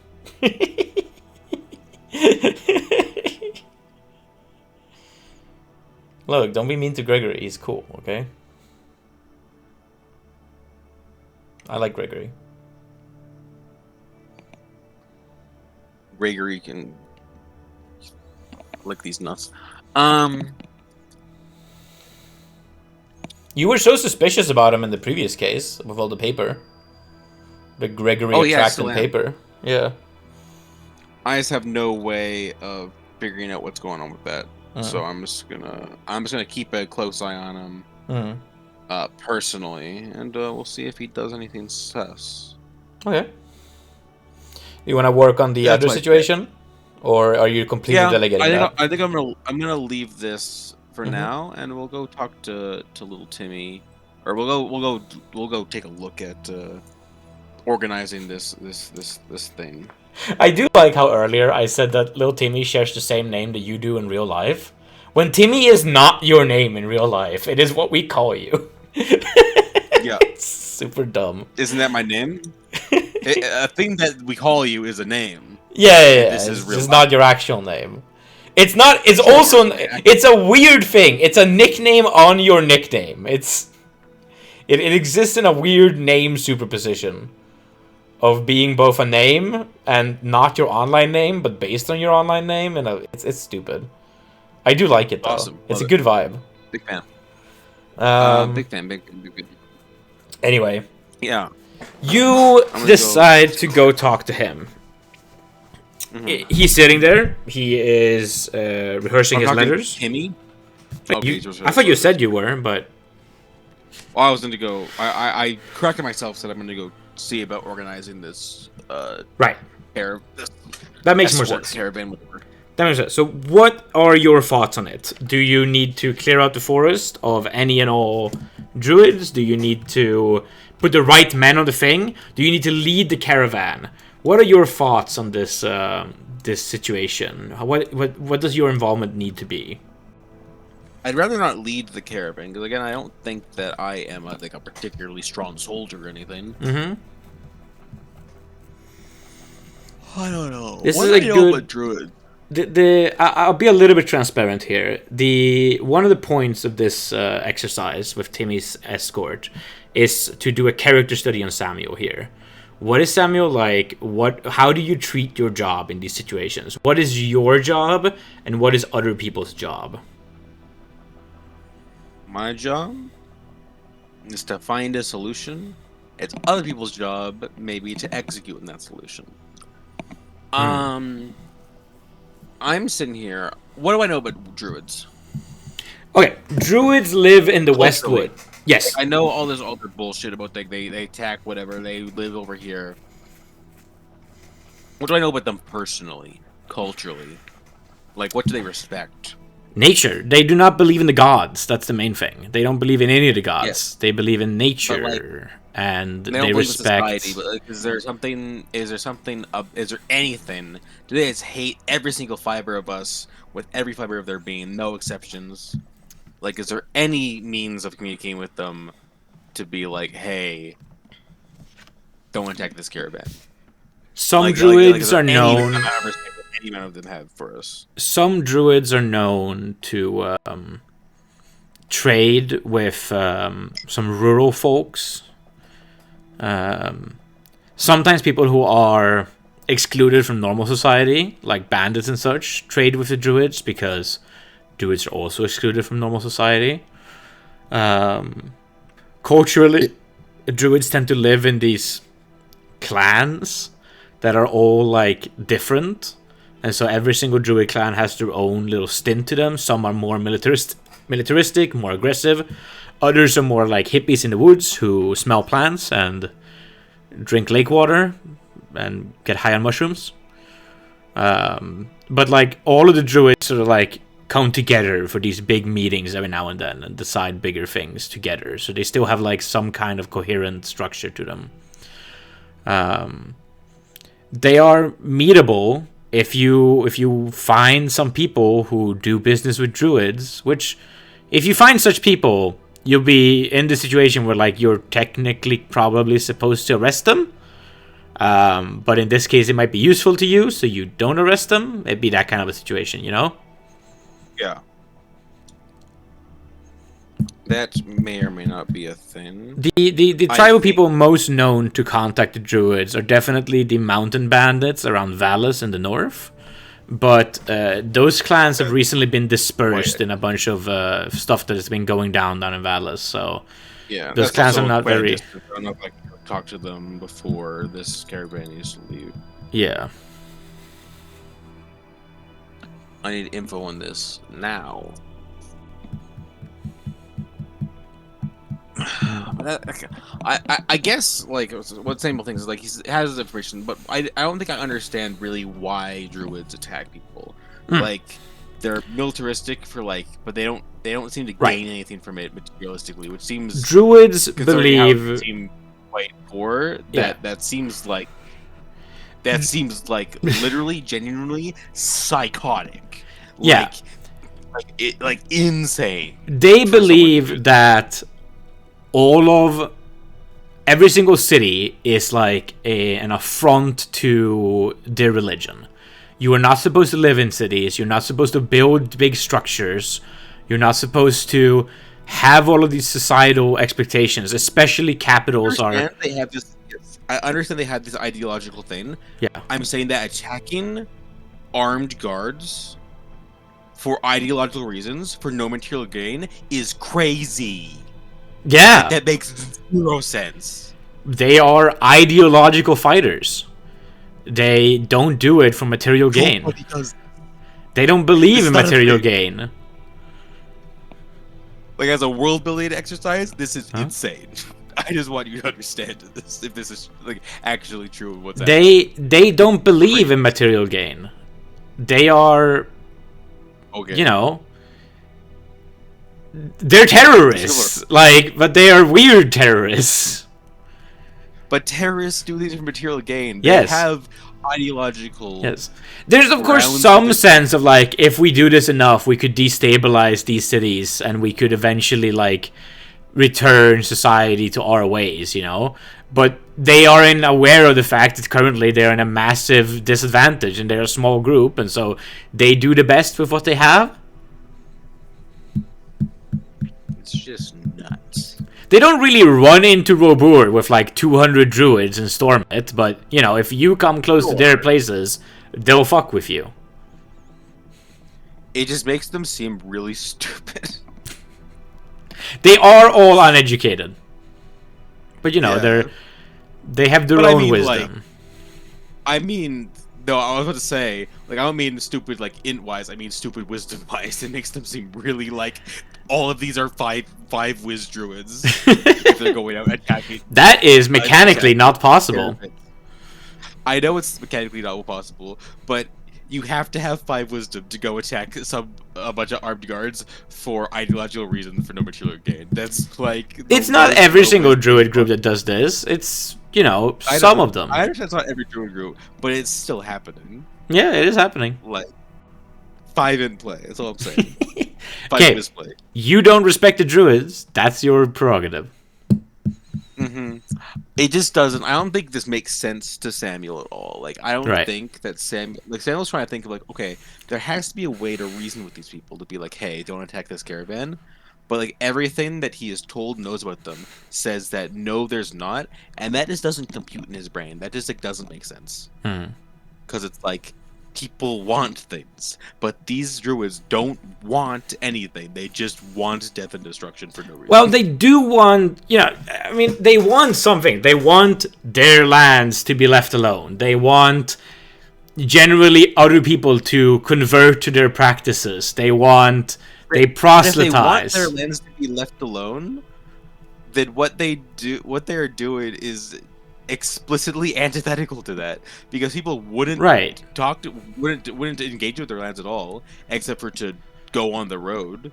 Well, Unless if they were to be society has also been attacking the druids. Definitely, like just like the druids believe that cities are not supposed to exist, to like the normal clergy, the druids are sacrilegious. They are an affront to any kind of understanding of the gods, and so druids cannot live in society. They would get shunned and beat up, and so they are forced out into the woods, where they are pretty happy anyway. And so if they try to engage with society, they get arrested, they get beat up, they get executed. They are very, very persecuted, these druids. Mm-hmm. Sure. And what is the hare? What is the chicken there? That's not how to say it. What is the egg? What is the chicken? Who knows? Sounds like fucking Chalk and all of the other fucking clerics are fucking stupid too. Religious conflict is not fun. But it is fun to include in my world building. Samuel thinks all these people are cringe. What does They're all Samuel cringe. think of... is Samuel pro or anti-Hamas? Anti. For sure. I think that there's some similarity there, Like, was it tactically yes. smart for Hamas to do October 7th if they want to protect their lands? No. That caused a lot of destruction in reaction. But is that reaction right for that? No, also not, probably. It's that kind of a situation. Right. There was an idea behind it, clearly, that, like, if we do this, we will gain the attention we need to order to get the outcomes we want. Like, Right. Even though it was stupid, they had a cause and effect that they wanted to happen. Right. I'm saying that I think that is about the level that the druids are at in a lot of situations.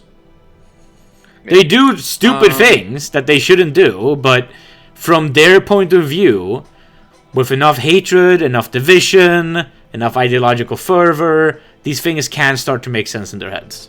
That's so abstract, though. I am painting a very big picture. Getting past it. If you, the audience, want an individual perspective on this, you can watch Riordan, where we're currently going into barns and stabbing cows because fuck farmers. Fuck farmer? They're farmers. Fuck farm. We are trying to... I think Riordan's current mission is that he has decided he wants to cause a winter famine. And so he's fucking with farmers in order to starve Valis. It's great. Okay. That guy sounds cringe. He is decidedly evil. Okay. Shit, I had an idea, and then you start talking about fucking Druid. Hamas. Hamas. Yeah, Hamas really pulled me off the rails there. Famous druids, Hamas. And it was really actually important, and then you said the word No. Hamas, and it was out of my brain. No, I fucked it. Fuck.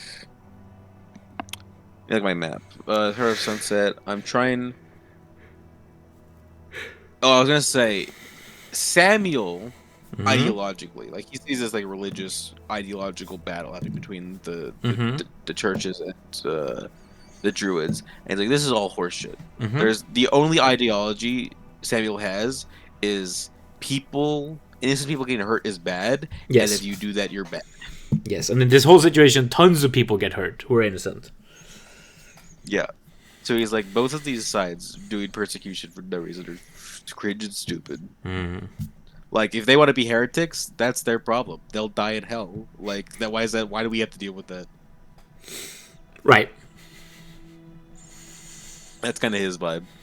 Sure. But it doesn't help me solve the problem. Mm. I think Samuel thinks that like trying to reason with him as a non-starter. So I think what you need to do is define what solving the problem means in terms of this caravan. Solving the problem means that this caravan stays safe no matter what, and maybe that Okay. just means piling it with soldiers. I don't know. Okay. We can pile it with soldiers, and then your city will be understaffed. Yeah, that's the other solution. But that's like, what else? What other solutions do I have here? It's like, do that, or I send them on the lawn road. Like, can I tell them to go on the lawn road? There really isn't a long road. I'm trying to pull up the map. Where's my foundry? Well, I was thinking maybe like go the. I guess you can't go Take the a road 'cause you have boat to go all- coal side and then take the road from Yeah, there yeah. I was thinking take a boat to Colside. Where's Colside? on the west side. Yeah, That could be doable. that's insane. It is a longer road journey, but it does not cross the forest. Yeah, it is a long boat journey, but I think this part of the coast is pretty safe though, huh? Yeah. I mean, people do go through the forest quite consistently. It's just that, like, every now and then it doesn't go well, and this cannot be one of them, is the thing. Yeah, I know. Yeah. So if this cannot be one of them, maybe this is one of the things where like we need to take the relatively safe Mm-hmm. boat ride up to Colside and then the much Sure. safer road up to Agium through Valis and Are you up putting through in that Valley. recommendation? Yeah, I think I will. Okay, cool. I think that's Sure. like we're talking about this recommendation. Mm-hmm. Otherwise, if like for some reason Helen insists that they have to go up through Ventus and Ignalia, I think I'm just going to like send a significant amount of guard force, like 20 guards or something. No, that's great. with That this just caravan. delays when I can introduce this plot point into Riodon. It's perfect. Fantastic. Yes. Well then, Timmy goes around. He's gonna go on a ship. He's gonna go all the way around the coal side, then travel up through Cagium, and then through Valis, and then to Ignalia that way. Oh no, by the time it's been a month, he'll be in Cagium and he'll be going to Valis. Oh no, I've doomed him. Timmy's dead. I've doomed him. I do like Oh, if you no. zoom in on the map, you can actually see like all the notes from Riodon on this map right now. Riodon is on the map. He's there as a character. He's on it. I There can he see is. He's chilling in the I can woods. see him. Those little brown Fantastic. dots are the spider den he found, the dangerous flower he found, and the wolf tribe he found. All of which he's using to sack on the villagers. All right. I recall a thing I want to do. Yes. Did I keep any of that salt dust that I found by the door? Yeah, you probably kept a sample of that plasticky I want kind to of go dust. talk to Gregory. I want to go talk to Gregory Mm-hmm. and see if he can identify this dust. Yeah, sure. That's We very don't have to doable. do like a whole knock knock knock. It's me, Gregory. What do you want? We can skip through the whole fucking charade, and be like, hey, Gregory, I know about like spell components. Is like maybe could this might be one of those spell component things or something like that, or do you know what this is in general? It was found Yeah. at the door. Gregor will explain to you, with much shenanigans around it, that this is crushed insect. This is definitely like butterfly wings crushed together and an insect powder around that, which is most certainly a spell component. Hmm.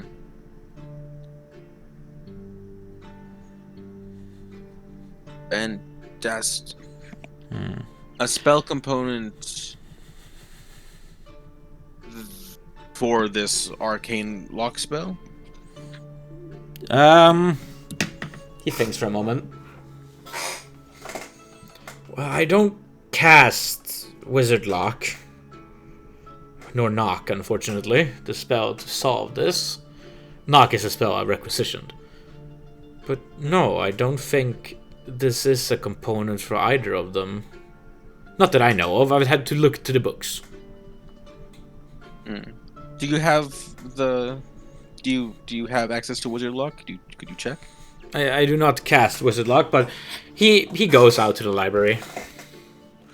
I have looked up the Wizard Lock like 4 times today in the book, and no time have I been like, I should memorize what page this is on.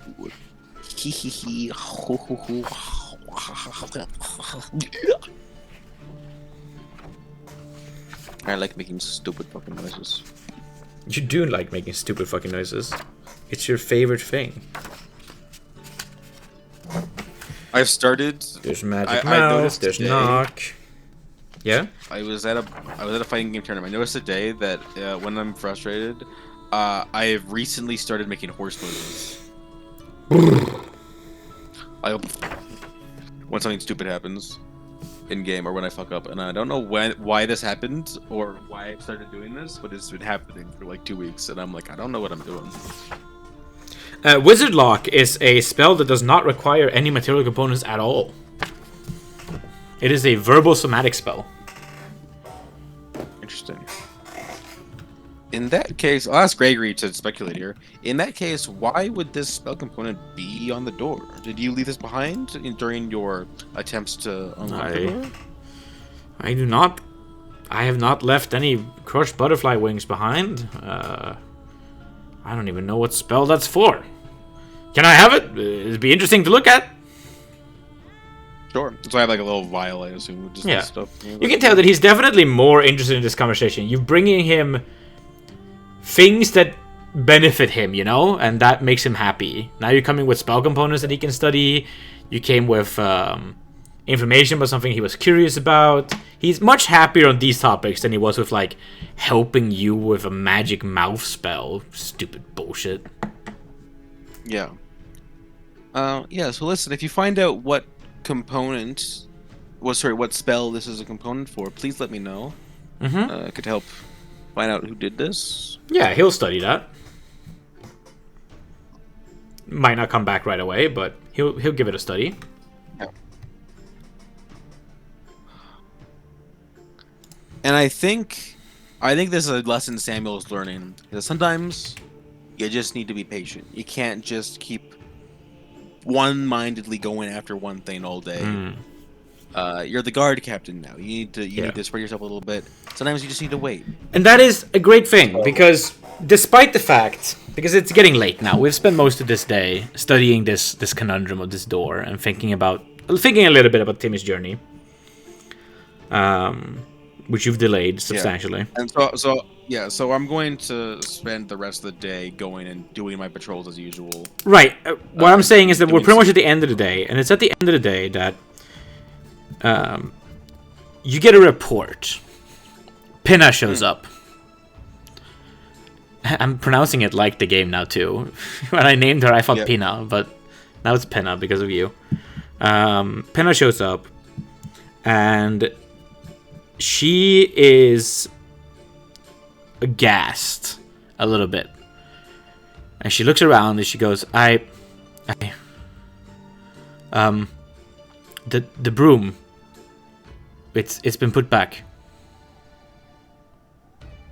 What? The broom, it had been out of the closet the whole day, standing around the kitchen, and I guess someone hadn't gotten the news, and they picked it up and they put it back in the closet. I still can't open it.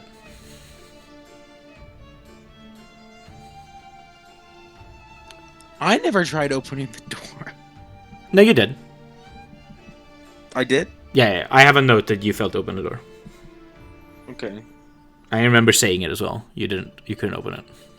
And who was this? Take me to the person who put this broom in the thing. Yeah, she leads you down, and she goes, it's Alexandra, but Alexandra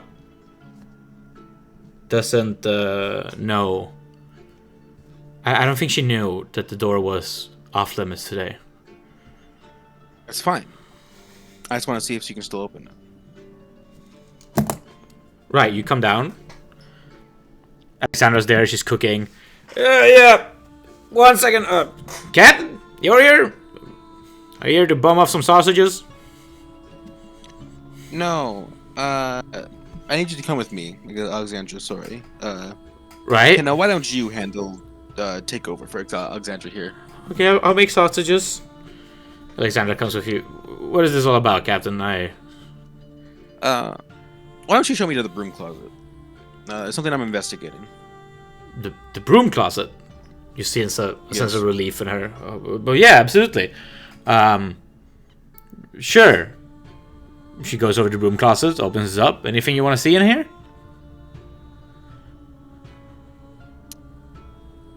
Yeah. I'll go inside, and I'll usher her inside with me. She goes, Captain, this is hardly appropriate. You can leave the door open. I just don't want to be locked inside. Okay. Locked? This door doesn't even lock. And then I'll take a look around the broom closet. Yeah. You look around in the broom closet. It has brooms and buckets. It's got some little wooden boxes here and there. Little, like a. It's not a lock box because there's lock, but it's not like a proper box because those are big. It's not a crate. It's like little boxes. It's a jewelry box. Kinda, but like not fancy. Like. Yeah. Like, you wouldn't put jewelry in it. You'd put, like, I don't know, soap in it. Sure. Yeah. And other than that, one thing that does stand out is that there is this basket that has been knocked over in here. And the basket seems to contain a bunch of bundles of white cloth, and these white cloths have been spilled out a little bit, and one of them is on the floor, having opened up, and from out of it is a whole bunch of this powder coming out. Crushed butterfly wings? Yes, that seemingly has been spilling out from on the floor here. I inspected this basket. It seems like there's a bunch of this butterfly powder is just stored. This basket is this basket is entirely full of a bunch of tied knapsacks of butterfly crushed wings.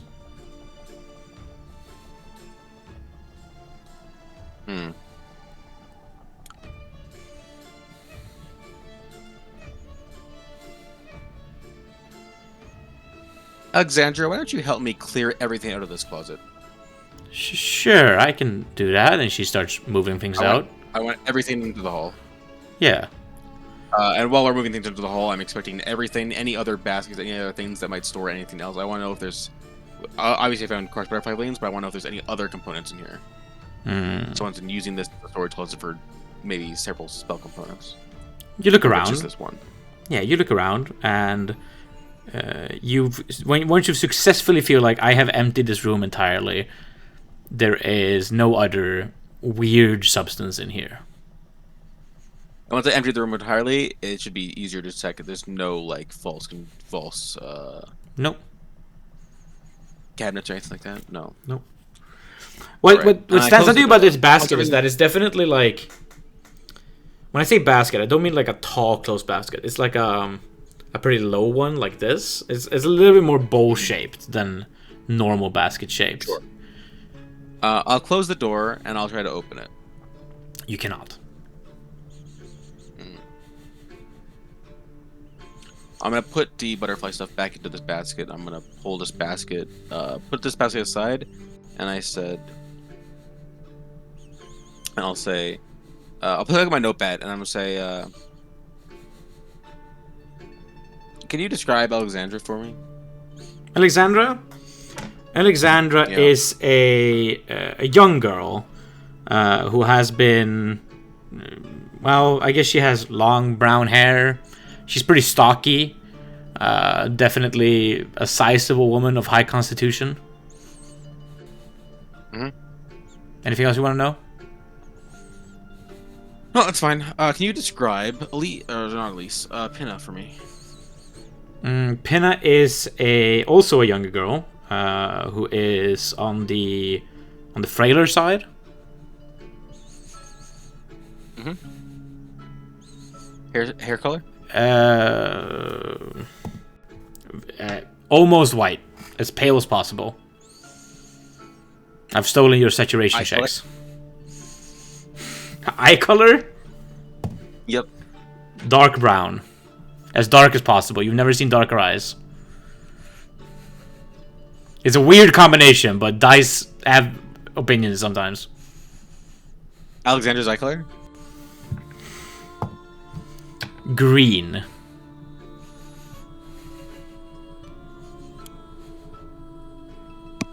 Could not be more different, these two girls. Except they have the same job. Yeah. They're both cooks. Alright, I'm sorry to take up your time, Alexandra. No problem. I'm I'm sure Pinna can handle it. We've been teaching her well. Yeah. How long have you been working here? Oh, a few years. I took over after my mom died. It was her job before me, and I was helping her out. And so when she died, it became my job. And your family's from Robur, I take it? Yes, from the east side. It's a privilege to be able to work in a place like this, but my mom was a cook here, and her mom before her was a cook here. And then I hold up some of the butterfly dust. Do you know what this is? I have no idea. I've seen those knapsacks in that closet for months, but I haven't seen. I've never opened them. I didn't figure it was mine to open. That's fine. Again, sorry I've taken up your time. We're done here. You can get someone to. You can leave this stuff in the hall for now. We'll get someone to put it back in the closet at some point. Oh, thank you. And she does what you say. And then I'm gonna take the basket and take it to Gregory. Okay. You take the basket full of this powder. You bring it to Gregory. You open up. You knock on his door, and he opens up, and he goes wide-eyed, looking at it. It is you do not even need to charisma check this. This is the most he has a what the fuck kind of reaction seeing it right away. Yeah, I also what the fuck reaction. He opens the door. I don't even wait to say anything. I push past him into his room and put the basket down. You can't come in here. What are you doing here? There's so much of that. Where did you find that? Whatever. You really shouldn't be in here. It was in the closet. You got in the closet? What, did you find a storm giant to open it? There's a young woman named Alexandra who can open the door normally. One of the cooks. Oh. Gregory, That's how weird. exactly does this wizard lock spell work? He takes out his books that he has a book on a thing called Wizard Locks and Wizard Dogs, things that go and things that shouldn't. And he takes it up and goes, the Wizard Lock spell can only be opened by a knock spell or a dispel magic spell, and otherwise they are closed. But the person who cast the spell can open it themselves? No. Wizard locks it. The wizard then casts knock to open it.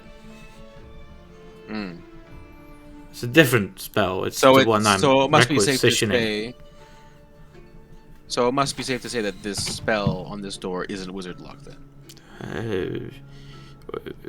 What else would it possibly be? It's a wizard lock door. I don't know, Gregory. Alexandra can open the door, but I can't. Huh. Who else And can open the someone's door? hidden a giant metric pile of spell components inside that closet that has been there allegedly for months. Oh, I don't know what spell that's even for. Find out. Right. I was working And on I'll that. swarm Give work me a faster. perception check while you're in there. Samuel's gonna gonna look around the room while he's in here because I am sus. Yeah. Of Gregory a little bit. Yeah. A perception check. Yeah. Here we go. Is that a pass? It's a No. fail. My perception is Oh. 10. Right, okay, so it's a pretty narrow fail. I'll give you a general description then. This place is dirty. It is extremely unorganized. Things are everywhere. Oh yeah, I assume. You can still see, like, when you were here this morning, he clearly knocked something over when you were here, and what you can tell is that, like, the stuff that is knocked over, you can see in a corner, it is still knocked over, but, like, he's clearly been picking things out from within the pile without sorting the pile. And, like, getting some of the things from underneath there, and then just, like, putting them back underneath the pile instead of, like, unknocking it over. That's the kind of room this is. Mm-hmm. Yep. Alright. I will exit the room, Okay. and I'll say, find out what these are for. Yep. Great. And then, Samuel's gonna work late today, making sure he gets back to doing all of his rounds properly. Mm-hmm. Since he spent a bunch of the day doing this, he's gonna do this stuff properly anyway, even if it takes him a little later into the evening. And then he's going to retire for the night. Great, and that's where we'll do Unless XP. something happens. Now we'll cut session there. Yeah, sounds good. Cool. I'm molding, Chad. I'm molding. He's molding. I'm molding. We love it when our players molding. XP should be pretty simple today. We haven't really done too much. Player has a clever idea. I'll definitely give you that for thinking of just like delaying the entire Riordan side quest I had set up. That's great. I wanted your campaign to influence his campaign, and you will influence it by making me think of something else to do with his campaign. At least until like November, I guess, if we get that late. When the boat finally can go through Colside and travel up through Valas. Doop. So yeah, take a 100 XP for that. That was cool. Sure. Then we haven't returned any money to the state. We haven't captured any people. For plot progression, let's give you 300 XP in general plot progression as well. Of you going around talking to people, thinking of the new stuff. Do I get any XP for my recap at the beginning of the session, by the way? Oh yeah, sure. Take 75 for that. That was good. You actually remember more than I thought you did. It wasn't the best. I had time, but it was well, no, just why it's 75 and not 100. Yeah. And also, I literally watched the most recent session because I didn't think you'd be able to recap it because it was so long ago. But then you did, so it was great. I've got the memory. You forgot that you interviewed Roderick. Yeah, I forgot Whose name I forget. Project and Spike. I remembered his name, but I forgot that I interviewed him. Yeah, exactly. But my memory is sharp as he had such a great backbone and laughed at you. Player encourages others to participate. Defeating a creature in single combat. No. It's just, do we have more clever ideas today? I think there's some clever ideas. I think all of your escapades around literacy were pretty clever. I think those were good. Take another 100 for that. That's fine. I liked checking the walls for mud, even if it Yeah, didn't mean anything. it was interesting. It was a good idea. The comment of like if there's a moat, there's mud on the walls if you climb it. That was a good observation. You can take another 50 for that. So literacy plus walls, take 150.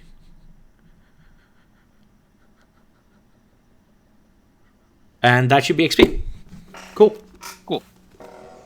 Great. Any final notes on today's session? No, sir. I think that's about it. Great. Then I have to prep Riodon. Because I have Riodon this night. Best. Oh, we actually played another session of Samuel on Riodon's background. I just realized. We did that last time, and I was like, damn it, I forgot to change the background for the recording. And now we played another Samuel session on the Riodon background. How dumb of me. But at least the episode is entirely recorded this time. That's good. Alright. Never fake gameplay, never reroll. Irondice mode. Bye, guys.